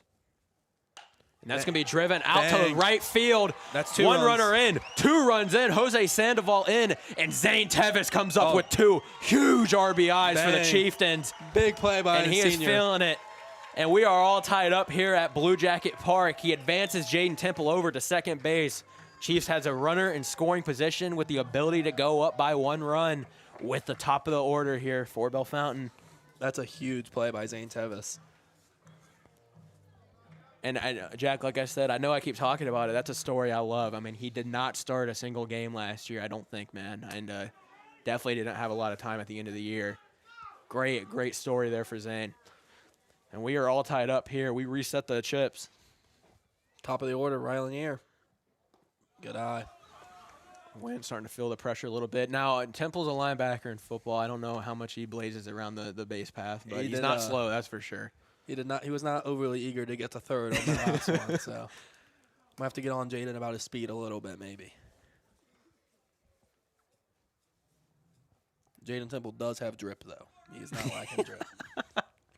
The eye black, the arm sleeve. They let you wear chains in baseball now, too. Do they? They do. When did they change that rule? I think this is the first year. Another well-hit ball to center field. Great play there from the center fielder. Oh, Jaden Temple Jaden's in trouble. did not tag up, and he will be put out, and that'll end the inning. Wow. That's going to be a little bit of a gut punch there for Bellefontaine. Interesting to see Mike Mossberger and Temple talking about it, but that will conclude our inning. Overall, though, Chiefs get 2. We rack them up again, and we are tied up, all set and brand new here at Blue Jacket Park. Going to the top of the 5th. Who's going to figure it out? Carter Caudill looks like he's going to be warmed up on the mound. We'll be right back here on HPTV.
Welcome back here to HPTV on Horvath Productions YouTube channel. That's going to be quick fired in. Carter Caudill stays on the mound for Bellefontaine. Interesting there. Coach Hogue still got the trust in him and thinks he's got enough gas left in him. It did help. He just pitched a 10-pitch inning for sure. Yeah, absolutely. So Fogan is back at third, not really warming up anymore. So interesting to see what they do here. I imagine he's still going to get the call. It's going to be a well-hit ball to right field. Northwestern's going to get their runner on. Pitcher gives up 2 runs, and he said, all right, I'll go get it myself, just like Carter Caudill did a inning before Jack. It's like they're mirroring the exact same thing. Yeah. Carter Caudill gets a triple after he gives up runs, and now the pitcher for Northwestern does the same thing.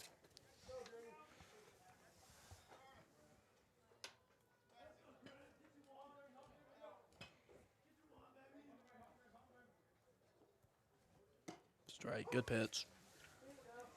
Count goes 0-1.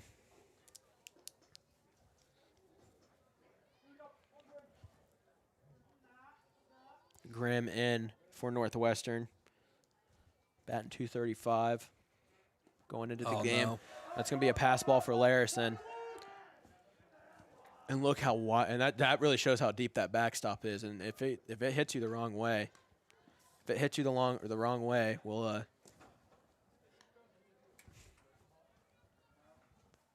it'll catch you up on you.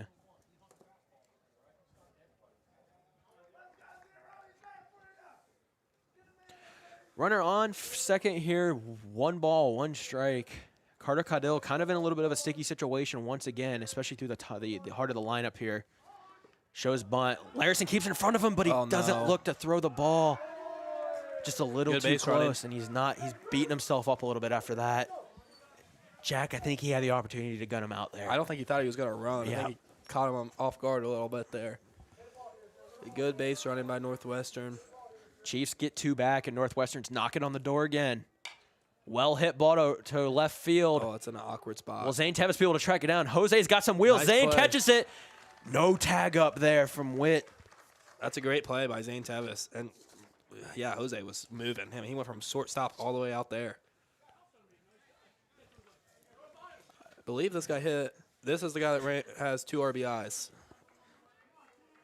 It is. Yes, it is. Good call there. Good memory from you. Great run down there from Tevis. He came from far back. I really didn't think he was going to be able to catch that. I was also worried about the tag up as well, but Zane was heads up play and was ready for all of it. I think Chris Fogan is about to take over here. Now, see, that's the thing. Do you wanna throw Fogan in here? Or maybe he's just talking about No baseball being taken yet.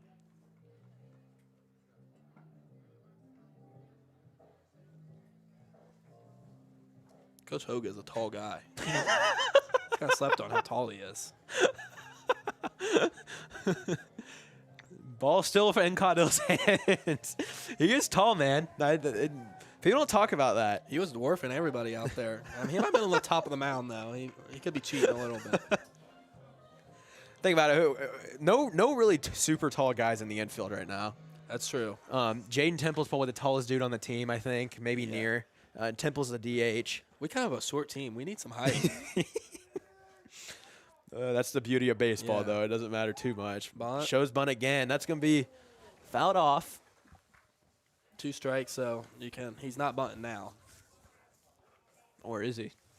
It'd be risky business. Yeah, it would Foul be. ball of 2. It'd be kind of stupid to do it. It'd be a strikeout. I think there's 2 strikes. Unless the score. Yeah, I believe there's 2 strikes as well, but that's the thing. We never know around here. Yeah, I believe it's only 1 strike, as the director Michael over here says. I got fib 2 by the scoreboard. Good pitch there from Caudill. He doesn't get the call, though. Caudill's going to want that back, and that's brutal. Brutal there for the.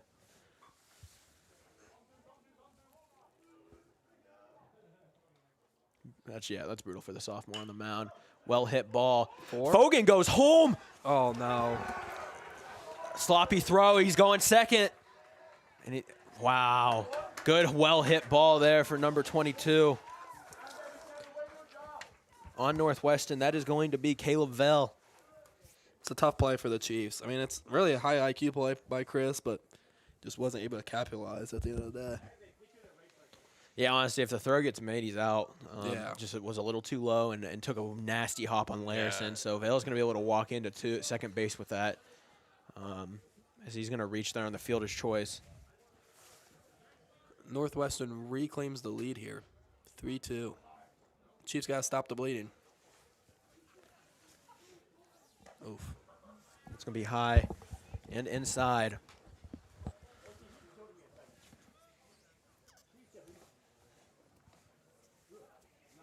Now, Jack, do you like the play to go home there from Chris Fogan? I do like the play. I think it was a smart play. I think it was there. Oh, no. It's going to be another pass ball once again. And Jack, at this point, I think Coach Hogue is really thinking about walking it. Yeah, I imagine. Not a bad showing from Caudell, but We're getting towards the end here, but I imagine Coach Hogue would like him to get out of this inning. So we will see. Chiefs don't have another game until Tuesday, but they're going to take a little bit of a break over Easter. There you go. Oh, wow. Man. It's going to be just outside. Count goes 3-0 here, I imagine. We do have a tough angle from up here. We do. Yeah, and that's another thing. And you can, and Austin might be watching. He's in Michigan, I think, right now. Poke a little bit of fun at him. Go. He would always think a ball was a strike, Yeah. or vice versa up here. I was like, we just got a Yeah. weird angle, man. It kind of looks like everything's a strike up here. Yeah. There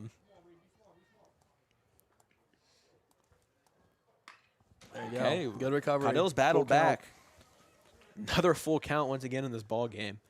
These teams have battled. This would be big if you could get an out here. Be really big if you could get a strikeout.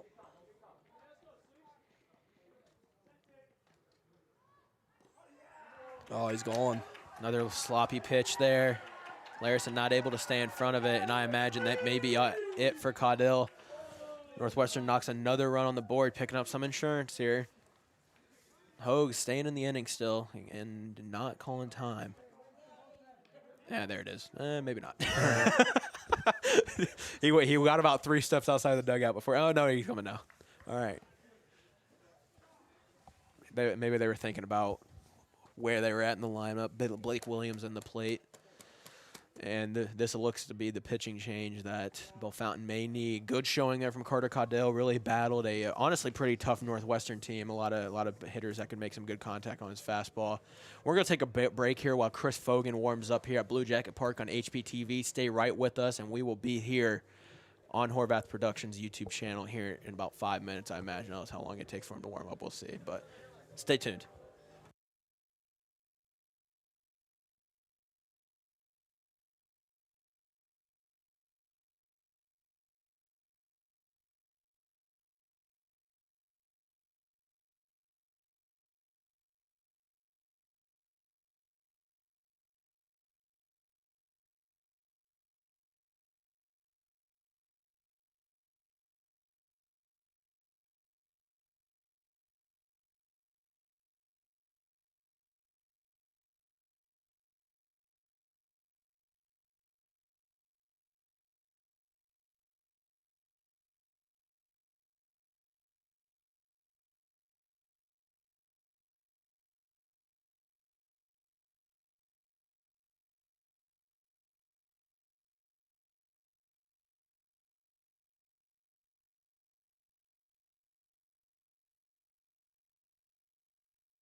Welcome back to HPTV, and I think Chris Fogan has just completed one of the quickest warm-ups of all time. I'm not going to lie. He's straight business. I mean, he was warming up in the bullpen about 30 minutes ago, but I Yeah. don't know how much that affects anything as the umpire gives him the talk. Looked like he was throwing strikes, though, so must have just been feeling confident. Yeah. Chris Fogan, a lot of trials and tribulations throughout. I mean, it's like baseball. It's what it feels like for everyone. There's always a time where you think about being miserable playing baseball. Whether you're not playing well, you get in a slump. But what keeps you coming back is that one hit, right, or that one strikeout, or that one good inning. Absolutely. Kind of like golf, but Fogan fires in for a ball. Looks like there's a little bit more velo on Fogan over Caudell, so this will be a nice change up on Absolutely. Northwestern for Bellefontaine.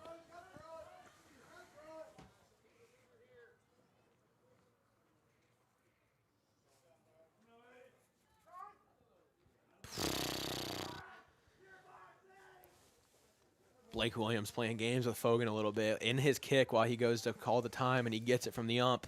Yeah, it's borderline.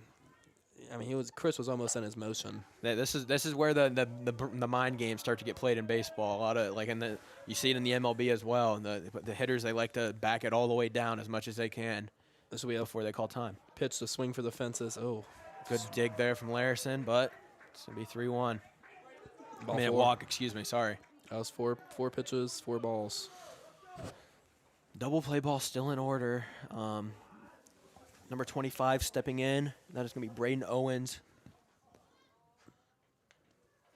Don't quite know what his wheels are. I don't know how quick he is. I imagine the Chiefs have the ability to turn 2 here. As long as they get a good clean play on it, one of these middle infielders. Caudell playing up. Caudell does slot over the third during the break as they swapped pitching positions. Chris just needs to find that strike zone and you get comfortable.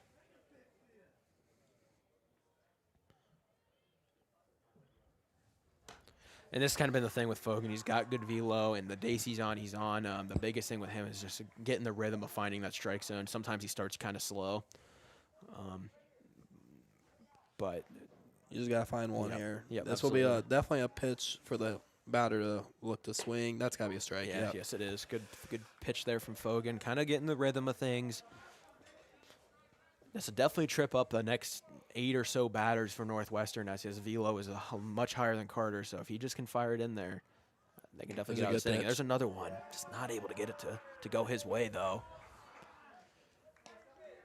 And that's one that you definitely want if you're a Bellefontaine fan, if you're a Bellefontaine player. I mean, that's one you think is a strike for sure. I don't want to get too worked up here because I don't want to feel silly if it's – we do have just a weird angle, but, yeah, it's ball 4. It's going to be in loaded bases. And this is the thing with Bellefontaine that is going to haunt them a little bit. What do they do here now? You're looking to turn 2. Are you looking home? Larison talking about it with the team. It's definitely a good timeout call here. And it looks like Hogan's going to go to the bullpen here. Alex Crable going to start on the mound. 0 ERA on the season. Had a really good start against Lima Bath. And Coach Hogan has him warming up in the bullpen, for Bellefontaine, as Chris Fogan just hasn't quite been able to find the strike zone yet. I believe he's starting about 8 pitches and 1 strike, so he just got to get comfortable. I don't think Northwestern's going to be able to hit overly great off him right away. He just has to find the strike zone. Force out anywhere. Corners in for Bellefontaine. See what happens here. They're just a little outside. And honestly, right now, if you're Northwestern, you're playing the probability game, and you're just kind of letting these balls come in and see what happens. I mean, Fogan not able to find the strike zone. If you can get walked in, right, yeah, you're going to let that one go, even though it's a meatball. Yeah, honestly, if you're Chris, throwing a couple meatballs here is not a terrible idea as long as they're in the strike zone. Right. Just get comfortable, find it, and then pick up your speed. And that's looking like just what he's doing. The mystery number 10 is in for Northwestern right now. Still waiting on a birth certificate. We'd really have to start asking questions if he looked like Cade Stover or something, right? But good pitch there from Chris Fogan. Oh, a little attitude by number 10. I think a little bit. I don't know. It was definitely off speed. I don't know if it was a breaking ball, though. I don't know if it was a changeup.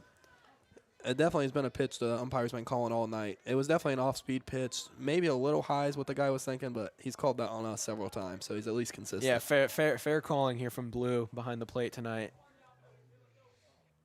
Chris is figuring it out. Look out. And if he can get out of this jam, I imagine Coach Hogue calls off this bullpen warm-up. Not super warming up over there, not even a catcher. That's a strike. I totally agree with you. If Chris can get cooking here, there's no reason to move away from him. This would be huge if Fogan get out of the jam here. It's all right. I see. I wonder if that's a breaking ball that he's trying to throw there, if it's just a changeup. That looked like a breaking ball that isn't quite doing what he wants it to do.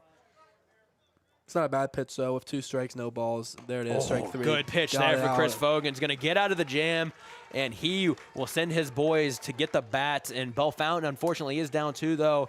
Here in this inning, they go to the bottom of the 5th here. Let's see what the Chiefs can do coming back here on HPTV.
Welcome back to HPTV here on YouTube.com at Horvath Productions, and it looks like Northwestern, Jack, has gone ahead and went to the bullpen.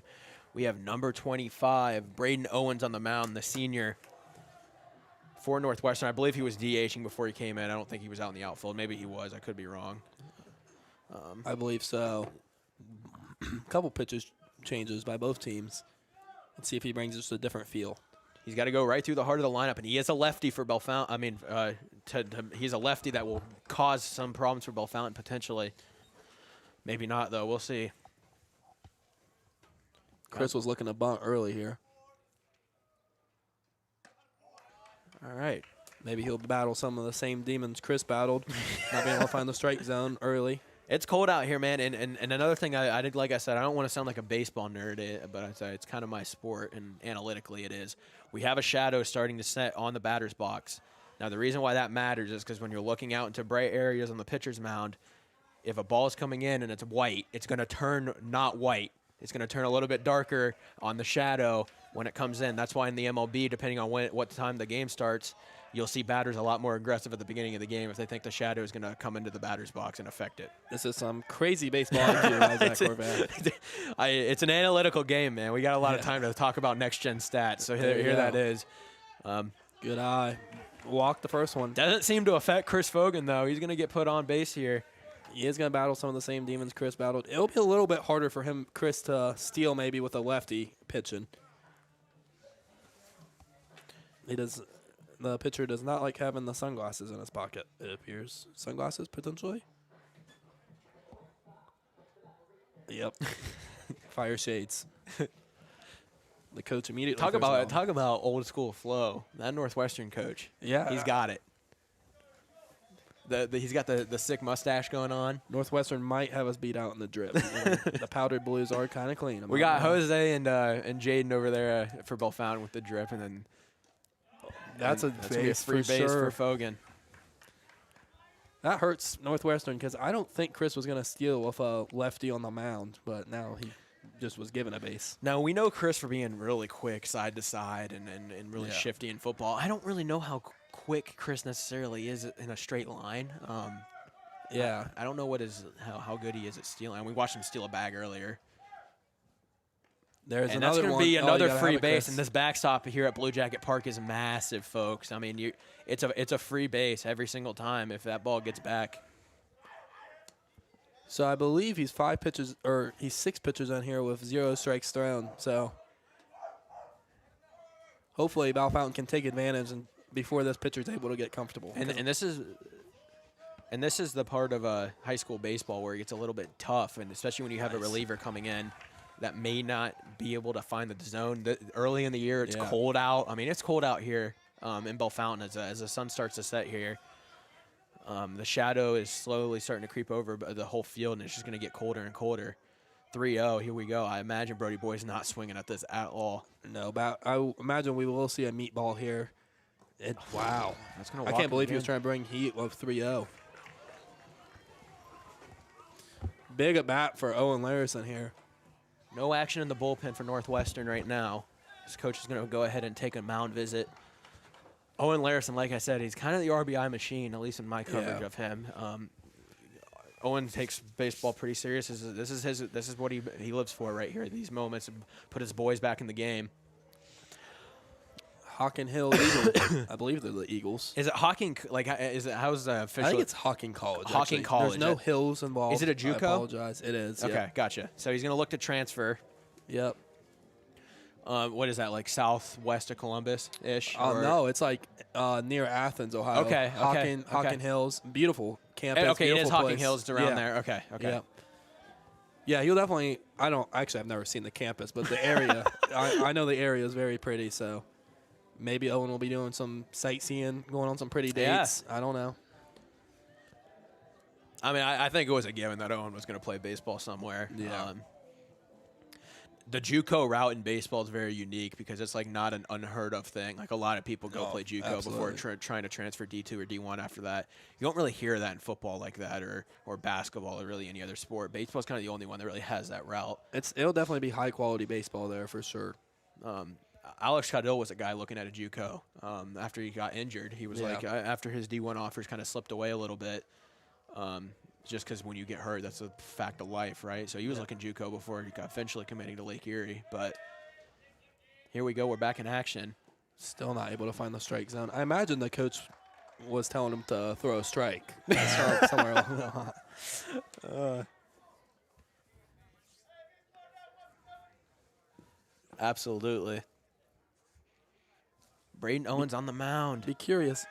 Larson showing bunt. Yeah, there's no way he was bunting. All right, that's the first strike of the night. So Some confusion here by Owen and Coach Moss potentially.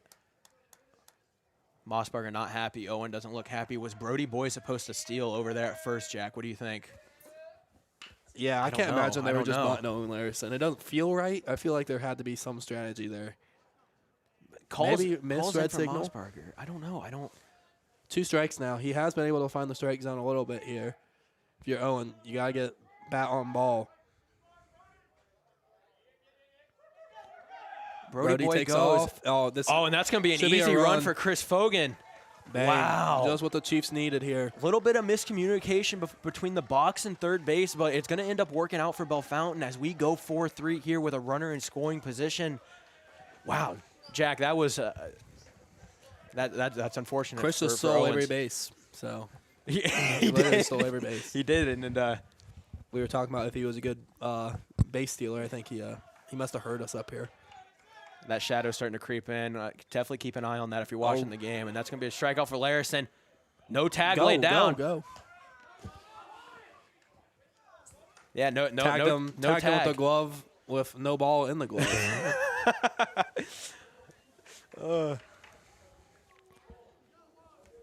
Did he even get the? Did he touch him? I don't know. It looked tough. I think from, he did touched he him, did. but I don't think the ball was in the glove. The ball was in the opposite hand. Okay, interesting. Okay, gotcha. All right, Carter Caudill, triple last time up. Let's see if he can make something happen here for Bellefontaine as they are down 1. Good. Okay, so Chris Fogan found his way. Owens looks to be finding his way here for Northwestern after that mound visit. Still 1 out, score, tie and run on second here. Still a great opportunity for the Chiefs. High or inside pitch there. Braden Owens only has 2 innings prior to this game in their 4 games for Northwestern, and he did have a 7 ERA in those games. Has struggled a little bit in the early going of the season here, but they've called on him to get the job done here and I guess get the save is what you would kind of call it here in high school baseball. Maintain the win for Went, who started the game for Northwestern. Very good showing from him. Only gave up 2 runs, and honestly, it just didn't really go his way. Those runs came in. Center fielder kind of got beat a little bit. Catcher Owens keeps it in front of him here. We had 0 pass balls in the first 4 innings. It feels like we had. Well, you said something too. As I jinxed it. and you haven't called a lot of games that you could have learned that when you say something like, "Yeah, no, that hasn't been happening a lot today." And then next thing you know, it's happening every inning, every quarter, every possession. 3 balls. Man. Oh, 4 balls. The Another scoreboard walk. manager is struggling over there. We're gonna have to get on him a little bit. Your dad's over there, right? Why don't you go yell at him? What's going on here, Coach Varner? Another meeting by the coach here. Take a look at the bullpen here. I gotta kind of lean out the press box here. Nothing Oh, in the they are bullpen taking for him out. Northwestern, but they're gonna go ahead and go do a pitching change. See who we take here. Oh, it's mystery number 10. This is not. Yeah. I don't. If you're just tuning in here on HPTV, I have a roster. I have 2 rosters. I have the official lineup that was created 2 hours ago, and the lineup from the Central Buckeye Conference website. Number 10 doesn't exist. I don't.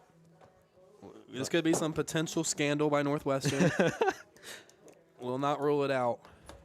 There will be an investigation after the game. I mean, Jack, I'll slide my line. That's the lineup card I was given for the Warriors. I do not. Do you see a number 10 on there? Yeah. After further review, there is no number 10. Oh man, brutal.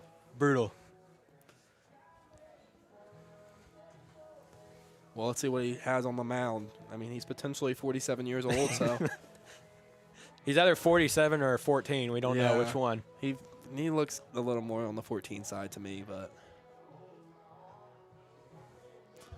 You know, one thing I'll say about, and I haven't covered a lot of games outside of Bellefontaine for baseball especially. Of course, in football, I've covered a lot for other schools. Bellefontaine, on the aux cord here between innings. They're about it. They have the playlist turned in. That's for sure. I mean, it's dialed. They did not have it for football. It's, not a game time guy. Nah, not a Chieftains game radio time on guy. game time. We'd be listening to Taylor Swift 2 minutes before kickoff, but it's all right. I'm You may glad have the to baseball put team's happy.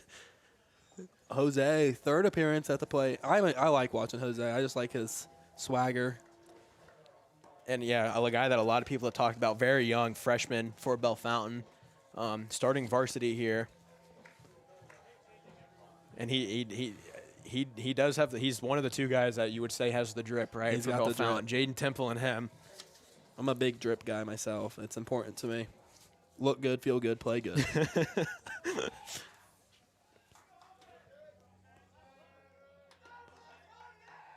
Here we go. Back at it here. That shadow has fully taken over the press box. I mean, the batter's box has taken over the press box too, right? But we're kind of where we're sitting right now is kind of the reason for the shadow.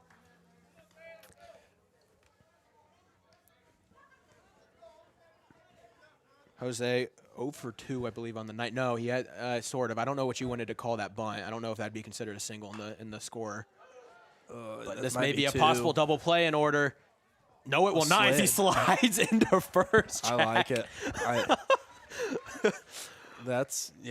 We'll take it. Hey, this has been it's been an exciting first game here on HPTV to kick off the year for Bellefontaine baseball. Coach Foreman might be getting on him a little bit about the slide into first. See, this is where it's weird because you have someone that you go to school with every day and may have current events with Coach Clifton in class together, and you got to yell at him for. I'll be interested to see if we potentially see a steal here. It looks like the catcher is not. He's making a call, and like I said, if you're Grimm, that freshman in the behind the plate for Northwestern, you definitely let it fly to second. Yeah. He's got an arm on him. Jaden Temple drives it to right field. It will be a fair ball as Brody Boy will come in to score. Jose Sandoval rounding third. Mossberger sending him.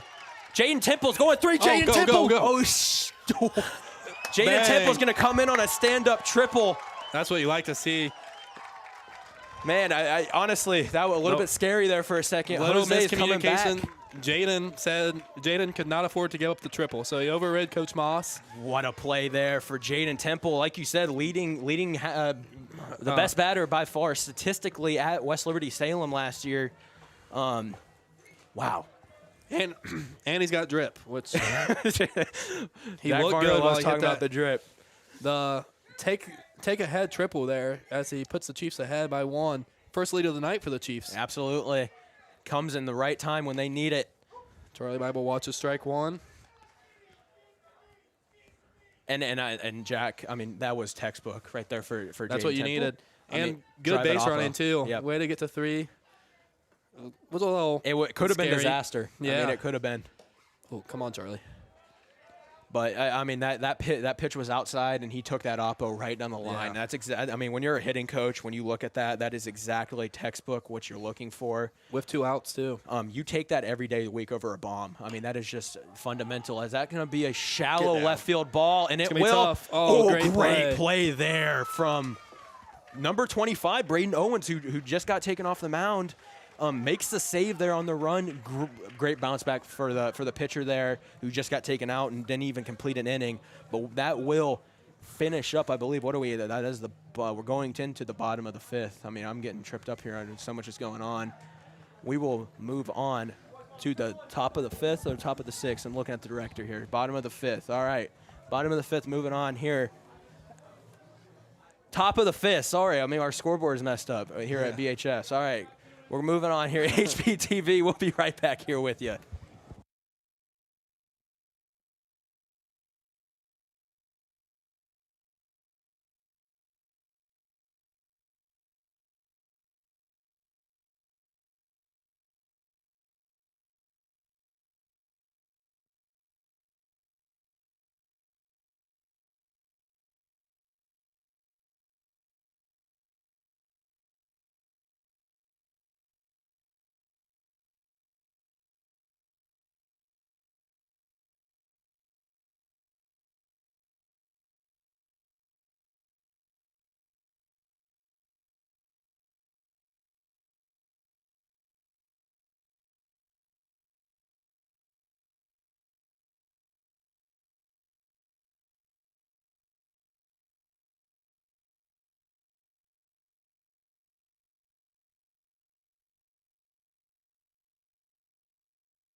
Welcome back here to HPTV as Chris Fogan's going to kind of stay where we're at and throw another ball in.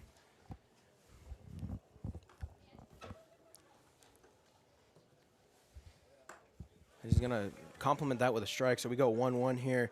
Top of the 6th, excuse me. I know I got a little tripped up there at the end of the last inning. And I got 2 scoreboards I was looking at, and they were both saying different things. All kinds of scoreboard trickery around here.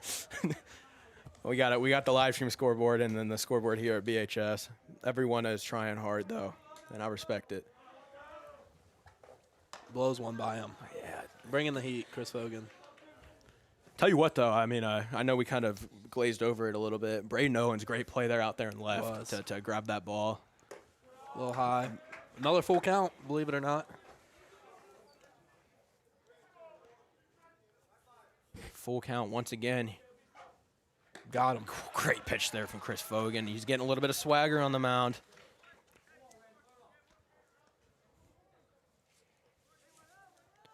One out, and if Chris Fogan is now 5 outs away from winning this ball game. Chiefs are up 1. I mean, it's still anybody's game with the way it's gone. I mean, we started off pretty slow, but it has turned up to 10. Another great pitch. He is bringing the heat now. As a softball squad for Bellefontaine is now over to cheer on their male counterparts. Waiting on an update to see if they won or not. We don't know if their scoreboard's right, though. I mean, with the way things have been today, so. Yeah, you can't trust any scoreboard. Another great pitch. Bringing the off speed now. Chris is starting to heat up here. Everything has fallen for him as he's immediately ready to pitch again. Chris really does not take any time in between pitches. No, and I've noticed that, like recording when we do the highlight stuff, right, with Bellefontaine, your back is feeling it by the end of it because you have no time to drop the camera when Fogan's on the mound. We're going to go 2-2 here. Now, he does take, I have noticed, he takes a little more time when he throws a ball. Maybe tries to reset. Strike 3, got him. I don't know what he's looking at. He's been calling him high all night, buddy. Good call there from Jack Garner, and yeah, you're right. I mean, it's been on both sides of the ball for sure. That he's kind of been a little bit more lenient on that low strike zone. Yeah. But definitely at the top, he's been letting it fly, and I think that's why the breaking ball worked so well for Northwestern at the beginning of the game. You can't be mad at something the umpires called the same all night. I feel like that's just his strike zone, and you roll with it. Shadow has completely taken over the batter's box. Like I said, I kind of elaborated on that earlier, but I won't get too much into the science of that. And it goes both ways as well. You got a little bit of a shorter batter here, smaller strike zone. That's Brody Grimm, the catcher for Northwestern. They are at the top of their lineup, so Fogan's gonna have to earn this win. Chris is gonna have to bring it down just a little bit here if he's gonna get that to fall. 3-0. There it is, though, right down the middle. Good pitch by Chris. Just get a strike on the board. Do have 2 outs here. That has popped up. Will Owen Larison be able to make a play on it? Yes, he will. Ooh. It was a little sketchy. Good play by Owen there. Chris Fogan gets out of the inning and takes away the leadoff batter for Northwestern. They are down to their final 3 outs of the night. 5-4 going to the bottom of the 6th here on HPTV. Once again, I'm getting tripped up with the scoreboard. I just need to trust my own self. We'll be right back here on YouTube.com at Horvath Productions.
What did Zane do last time? He hit. Wait, what? Sorry. Welcome back to HBTV. As we were kind of talking there a second, just getting our mics ready. I think, Jack, what you asked, how did Zane do last time? Yeah. Zane hit in 2 or 3 runs, I believe. He's Yeah, got I some think RBIs on him. 2 runs. I think it was the first 2 runs of the game Zane batted in. So I think this is our 3rd time through the lineup because I think I only remember him hitting twice before.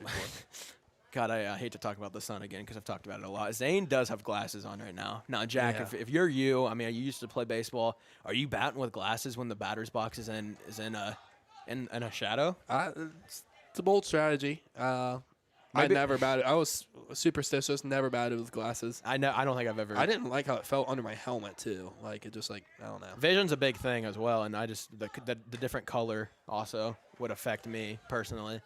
Looks like he's seeing the ball decent though as he stays alive here. Back-to-back foul balls. Maybe it's the drip thing that you're Yeah, talking about. I think at the end of the drip over skill. So What are they going to remember you by when you graduate? Oh, Zane. He's going to ring him up. yeah, it's too close to take with 2 strikes, especially with how this umpire's been all night. Riley Neer looking to get his first hit of the night, I believe. He had some nice contact to right field the last 2 times, just wasn't able to get it to fall. Yeah, Near 0 for 3 on the night. Before coming into this game,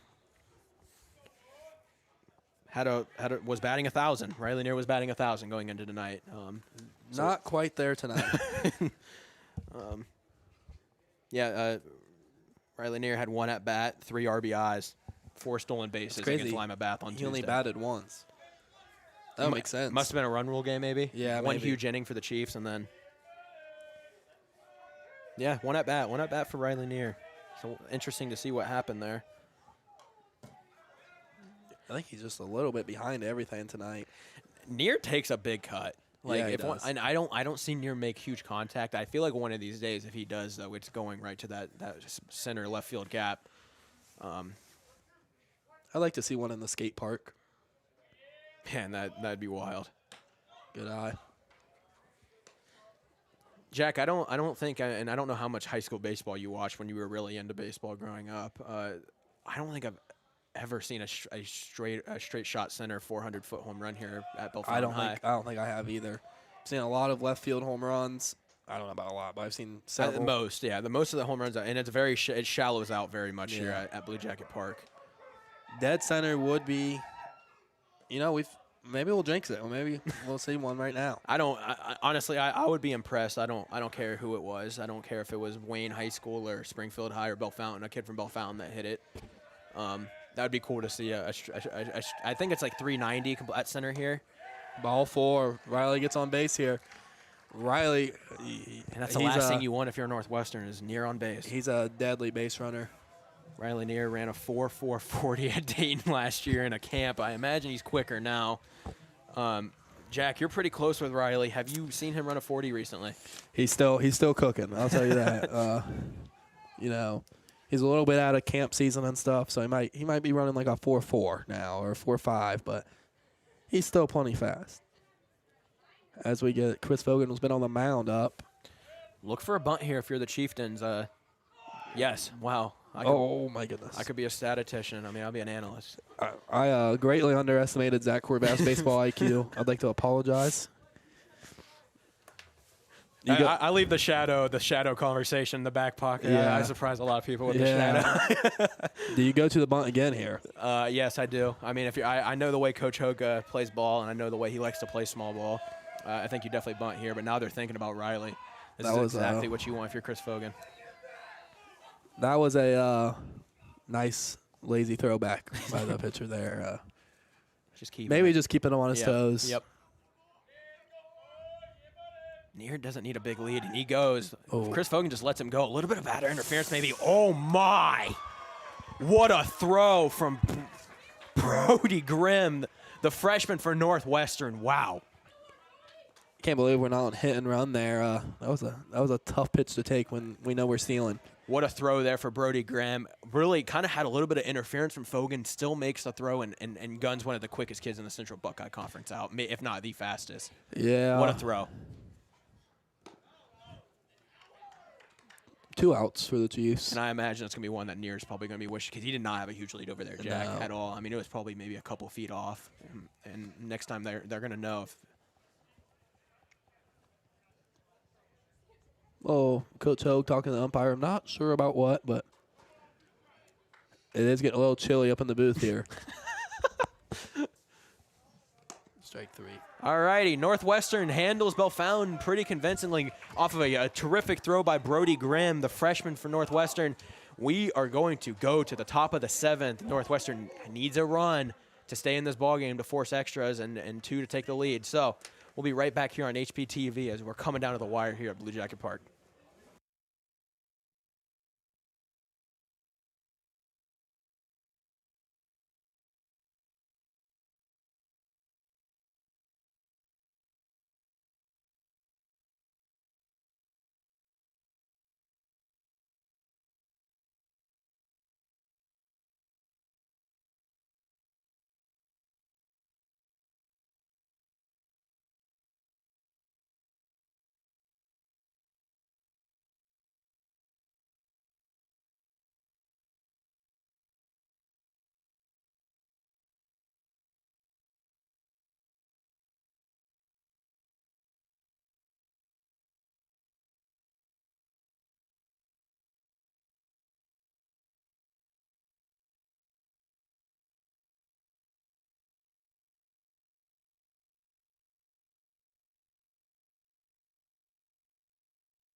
Welcome back to what could potentially be the final half inning here on HPTV tonight here at Blue Jacket Park. Bellefontaine playing their conference opener now. I say conference opener, it's their cross-conference opener. Yeah. To be technical here, Northwestern is in the Mad River, not Kenton Trail, so Bellefontaine will not officially have their conference opener until later on.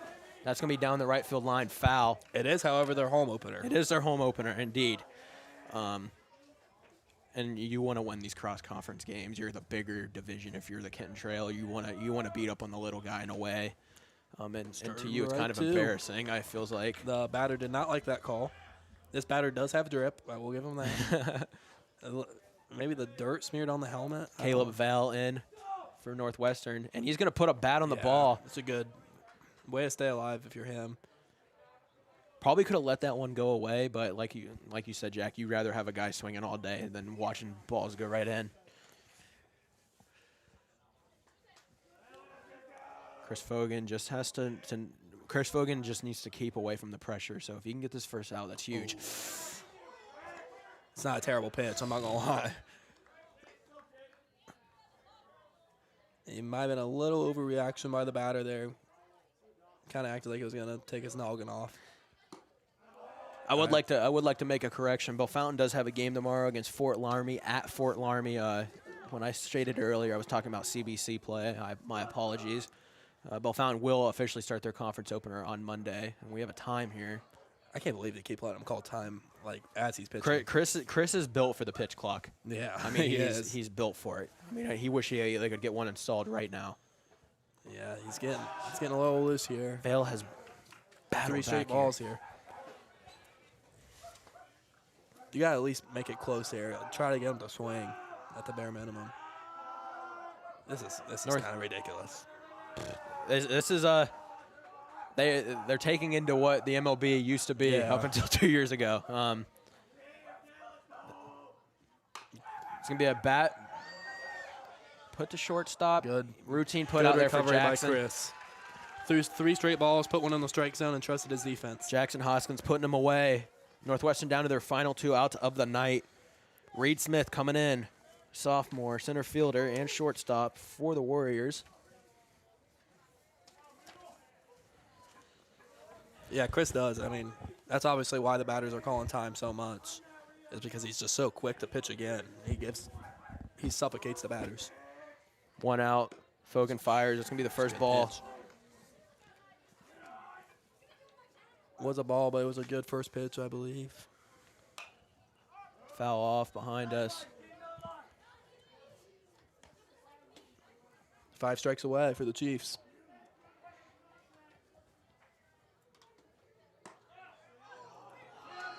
Owen Larson did not like that. And Coach Hogue is angry over there for Bellefontaine.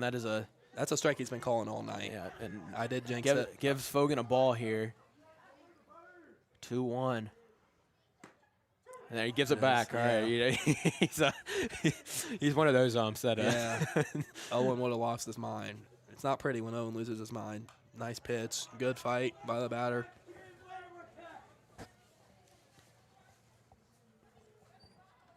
Chiefs 4 strikes away from going 2-0 on the season, and Jack, this is huge for the Bellefontaine if they can pull out the win tonight, considering they started 1-6 last season. That's another play to Jackson Hoskins. Can he make the play? Bounce. Eats him up a little bit. Good recovery, but not able to make the grab. Northwestern gets on. It's a bad bounce, but yeah. And Hoskins is a good fielder, man. Hoskins really kind of, that's been his strong suit on Bellefontaine, is the ability to field ground balls. The hype video that we played at the beginning of the game, he made a tremendous diving play last year, but just not able to get it there, kind of got flat-footed. Tying run is on first now. Oh, tying run's on second now. That's not good. Bellefontaine feeling the heat. Jack, if you are Coach Hogue, when do you go to the mound here and just calm everybody down on the team? Everyone, Larson, we have an error over there at shortstop. Fogan's trying to get the ball put in play, but he can't. Let Chris see if he can get it together here. Maybe if he walks this guy, maybe now. And this is going to be going third. Larson has a chance to get him out. Oh, man. What will be? Very close play there. Didn't get the tag down. It didn't appear to me.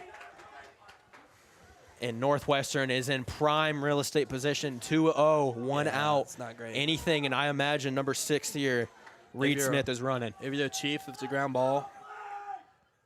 Yeah. Larson keeps that one in front of him. We go 3-0. I can't believe Coach Hogue hasn't came out yet. I respect it, though. I think he's waiting to see what happens here.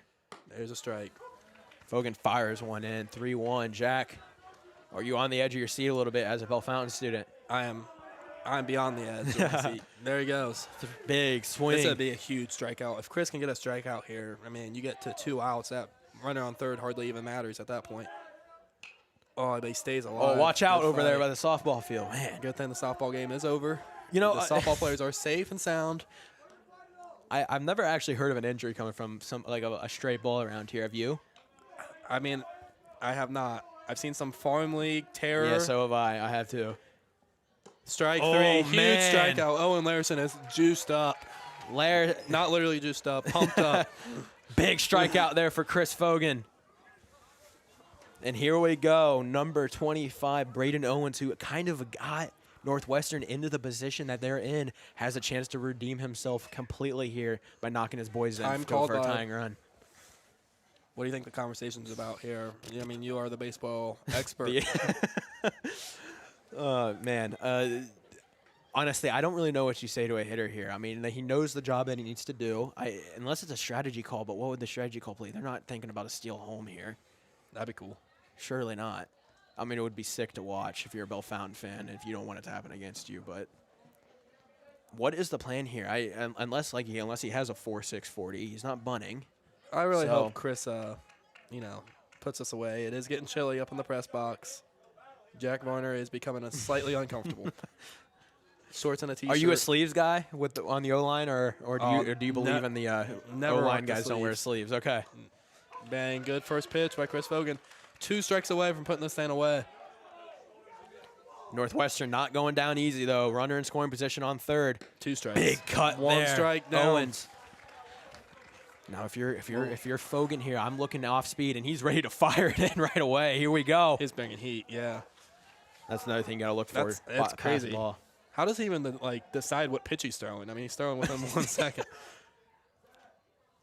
Bang. That is going to be the ball night, game. Owen Northwestern. Larison all hyped up, looking over to the Spikes the ball. Northwestern dugout. And that will conclude our game here on Horvath Productions. Oh, the batter is rather upset. Wow. Hey, what an exciting ball game. I mean, I tell you what, that was perfect action here for Ohio high school baseball. And Chiefs able to pull it out with a pretty tremendous comeback performance for Fogan. And Jack, kind of break the game down to me and what you liked and for both sides. Carter Caudell making his debut on the mound, did a really good job, attacked the strike zone, had a few plays not go his way, gave up some runs, but Chris Fogan looked like he wasn't going to be able to throw a strike and then really figured it out, was pumping heat, played with a lot of confidence, and Chiefs get a big win. Absolutely. They'll advance to 2-0 on the year. Just a much better start than last season. Like I said, they went 1-6 to begin the year last year before going on an absolute tear. Northwestern, unfortunately, does fall to 1-4 after tonight, so they've kind of struggled a little bit. Played some pretty decent competition, Springfield High School being one of those losses, so no harm, no foul to them for that. But Bellefontaine takes on Fort Laramie tomorrow, and absolutely great beginning of the game, and definitely a test for Bellefontaine in the beginning where they had to really battle back and fight to get runners in. But overall, not a bad performance whatsoever. Jack, I guess what's the biggest thing here? Bellefontaine has their home opener. What do they got to do to keep it rolling? Pitching's been a big question for them, and they're going to have these games. They're going to line up 4 back-to-back games, maybe a week. So it'll be interesting. Like tomorrow, I mean, their pitching's going to be a little bit down. I mean, they just pitched Chris and Carter, so I mean, who starts for them tomorrow? And then, eventually Owen Larison's going to have to pitch, and who's catching at that point? So it'll be interesting to see how they mix things up. And if I understand the strategy, is Cooper Harmon, to come in to catch for Owen Larison. If Owen Larison does have to go onto the bump, my guess tomorrow is Alex Crable for the start for Bellefontaine against Fort Laramie. Yep. Just because there's a little bit of a buffer time because you get Sunday off. But they are right back in action here for Kenton Ridge on Monday. Official conference play start. KR, very good at baseball, not bad at all. Baseball school. Definitely not a football school over in KR. But not right now, school. No, not at all. So, Jack, just watching tonight, kind of watching everything, what do you think Bellefontaine's got to do to beat KR on Monday? They just got to get people on base. The best part about winning tonight is the top of the order was a little bit down for the Chiefs. They weren't able to get those first 3 guys on base, and they still were able to put 5 runs. So if they can get those first guys on base and then still have guys like Zane Tevis knocking in 2 RBIs, they'll be fine. Obviously, pitching, if Chris is pitching like he was pitching today, the Cougars will be in trouble, and they just got to go in and play with confidence and swagger. Yeah, man, and just an overall game. Coach Ho kind of talking over there, just talking about everything, and it looks like they're joking about something that somebody did celebration-wise. So Owen Larson did spike the ball at the end of the game. I thought that was very interesting. But it's all jokes over there. Coach Ho's a pretty down-to-earth guy when it comes to that stuff. So that's going to go ahead and conclude our stream here. Jack, anything else you want to add on? And I appreciate you coming up here. Hey, thanks for having me. Thanks for tuning in, and that's all I got. Yeah, absolutely. Thank you guys for tuning into HPTV. That's going to be the first free live stream, regular season live stream we've ever done for sports. We're excited that Bellefontaine has been able to front the bill to not do pay-per-view this year, and the more eyes on Bellefontaine baseball, the better. Just high school sports in general, that's super exciting stuff. So thank you for tuning into HPTV. Bellefontaine takes it home 5-4 in their cross-conference and home opener against the Northwestern Warriors, and we will be back in action in 2 weeks, I believe. Yes, 2 weeks. But look out for a video, and also 2 weeks as well as we begin Season 3 of our Bringing the Bree highlight series, kind of like Inside the Tribe, or if you're a West Liberty person or a Urbana person, Hill Climbers Rising, just all of our highlight stuff, kind of what Horvath Productions' bread and butter is. So I appreciate you guys tuning in, and thank you, and we'll catch you soon here on HPTV.